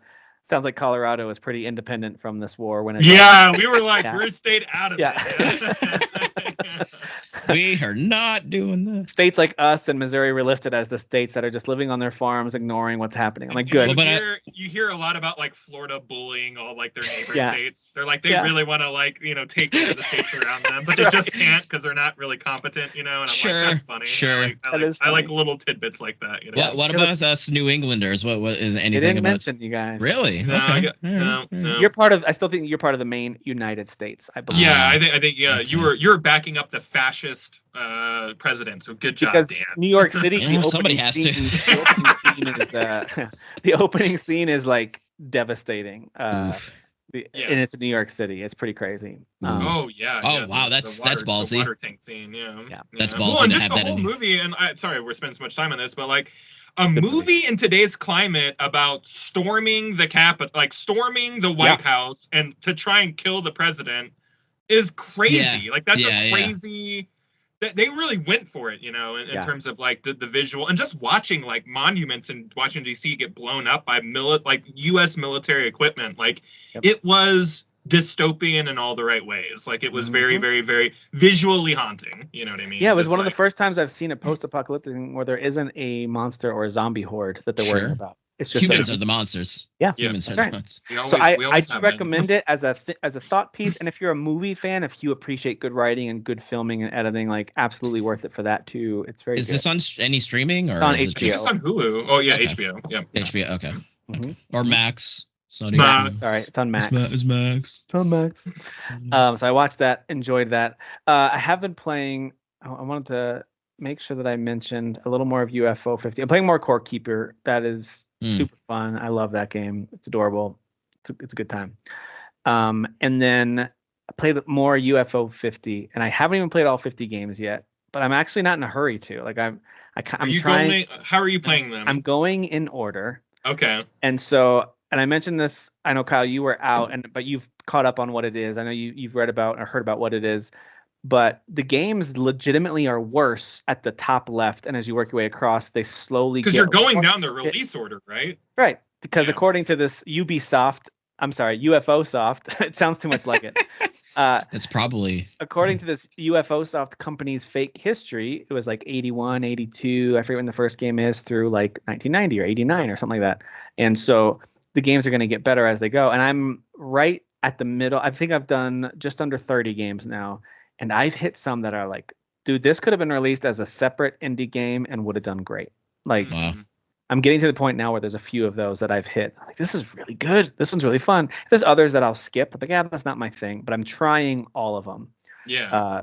It actually could be, if you did get to a point, Dan, where you wanted to try something different on stream. This would be a really fun one to talk about. This would be a great stream game. Yeah. And people who are like, some people give the recommendation of, hey, just jump in and start with the games towards the bottom first, or just jump around because those are better. You can if you want, but I actually like the progression of the games as I'm going. I hear it, and without going into it too much, I hear there's a meta, so it's like if so if like playing them, you got to read about the games. Order, that's where the meta and the that's cool. That's cool. And you hit X. I'm using an Xbox controller. You hit X on a game, and it'll bring up details about it and a little bit of background of when it was released, or maybe it was never released, and this is like the first time it's part of a collection or whatever. That's part of the story too, maybe. And then you can favorite it if you want, so you can go back through and play the ones that you like. And if you complete a game, it turns gold. The disc turns gold because they're all dusted over. You can't see them until you dust them off to play them. And so if you complete it, it's gold. And if you 100% it, which I've only done to one game so far, it turns red. It's called it's a cherry. Now you have a cherry. So, dude, it's such a cool collection. There's so many little games in there, and I am absolutely going to keep diving into some of these, and I'll revisit some of the games as well. They're not mini games; they are full-on arcade video games. Yeah, that's crazy. Of course, that means some of them are short, right? Think back to arcade games. Some arcade games are like 20 minutes long, and you just try to get a higher score. So it's certainly that, but they're not a mini game collection. It's an arcade collection. It's crazy. Yeah. Absolutely crazy. So anyway, that's how I've been spending my time outside of catching up on a movie. And I did reinstall the Unicorn Overlord because I'm hoping to jump back into that. I want to make some progress there because I want to be able to speak to it competently when it's time to review the year. It's reviewed so high, and I have enjoyed my first few hours with it. I just I want to get progress the story, and I want to like get to a point. Same. I need to go back to it too, and I think I'm like 5 to 7 hours in, and I'm like, do I even know how to play the game? I forget. Yeah. But it's a tactics game. This is complex, you know. Yeah, but it's a weird tactics game. It's like Tactics Ogre, so it's just like weird and it's just weird. And I like it. It's a good weird. Yeah. It is weird. It's not just like picking up a Fire Emblem game where you're like, I get this. You know, like, there's a little more to it. Yeah. And as we close out, I'll let you guys know that Steam has just updated their subscriber agreement. I don't know if that has to do with this law. Oh, maybe, yeah. But I've never seen a yellow notification on the top of Steam saying you have an account alert, and then it wants me to like. You have an alert. It wants me to agree to the new terms that you don't own until you press this button. Yeah. Maybe so. But anyway, all right, guys. Next week we are into the month of October, and holiday season officially is upon us. There's gonna be plenty more to talk about. A couple more rankings, and I got a couple of Kahoot quizzes I'll bring back that I've got some ideas. Kind of a quiet week for us next week, yeah. So a little bit nice quieter. to have a little bit of a quiz week, yeah. That's right. So thank you all for watching and listening. Thank you too for being here. We'll see you next time. Bye.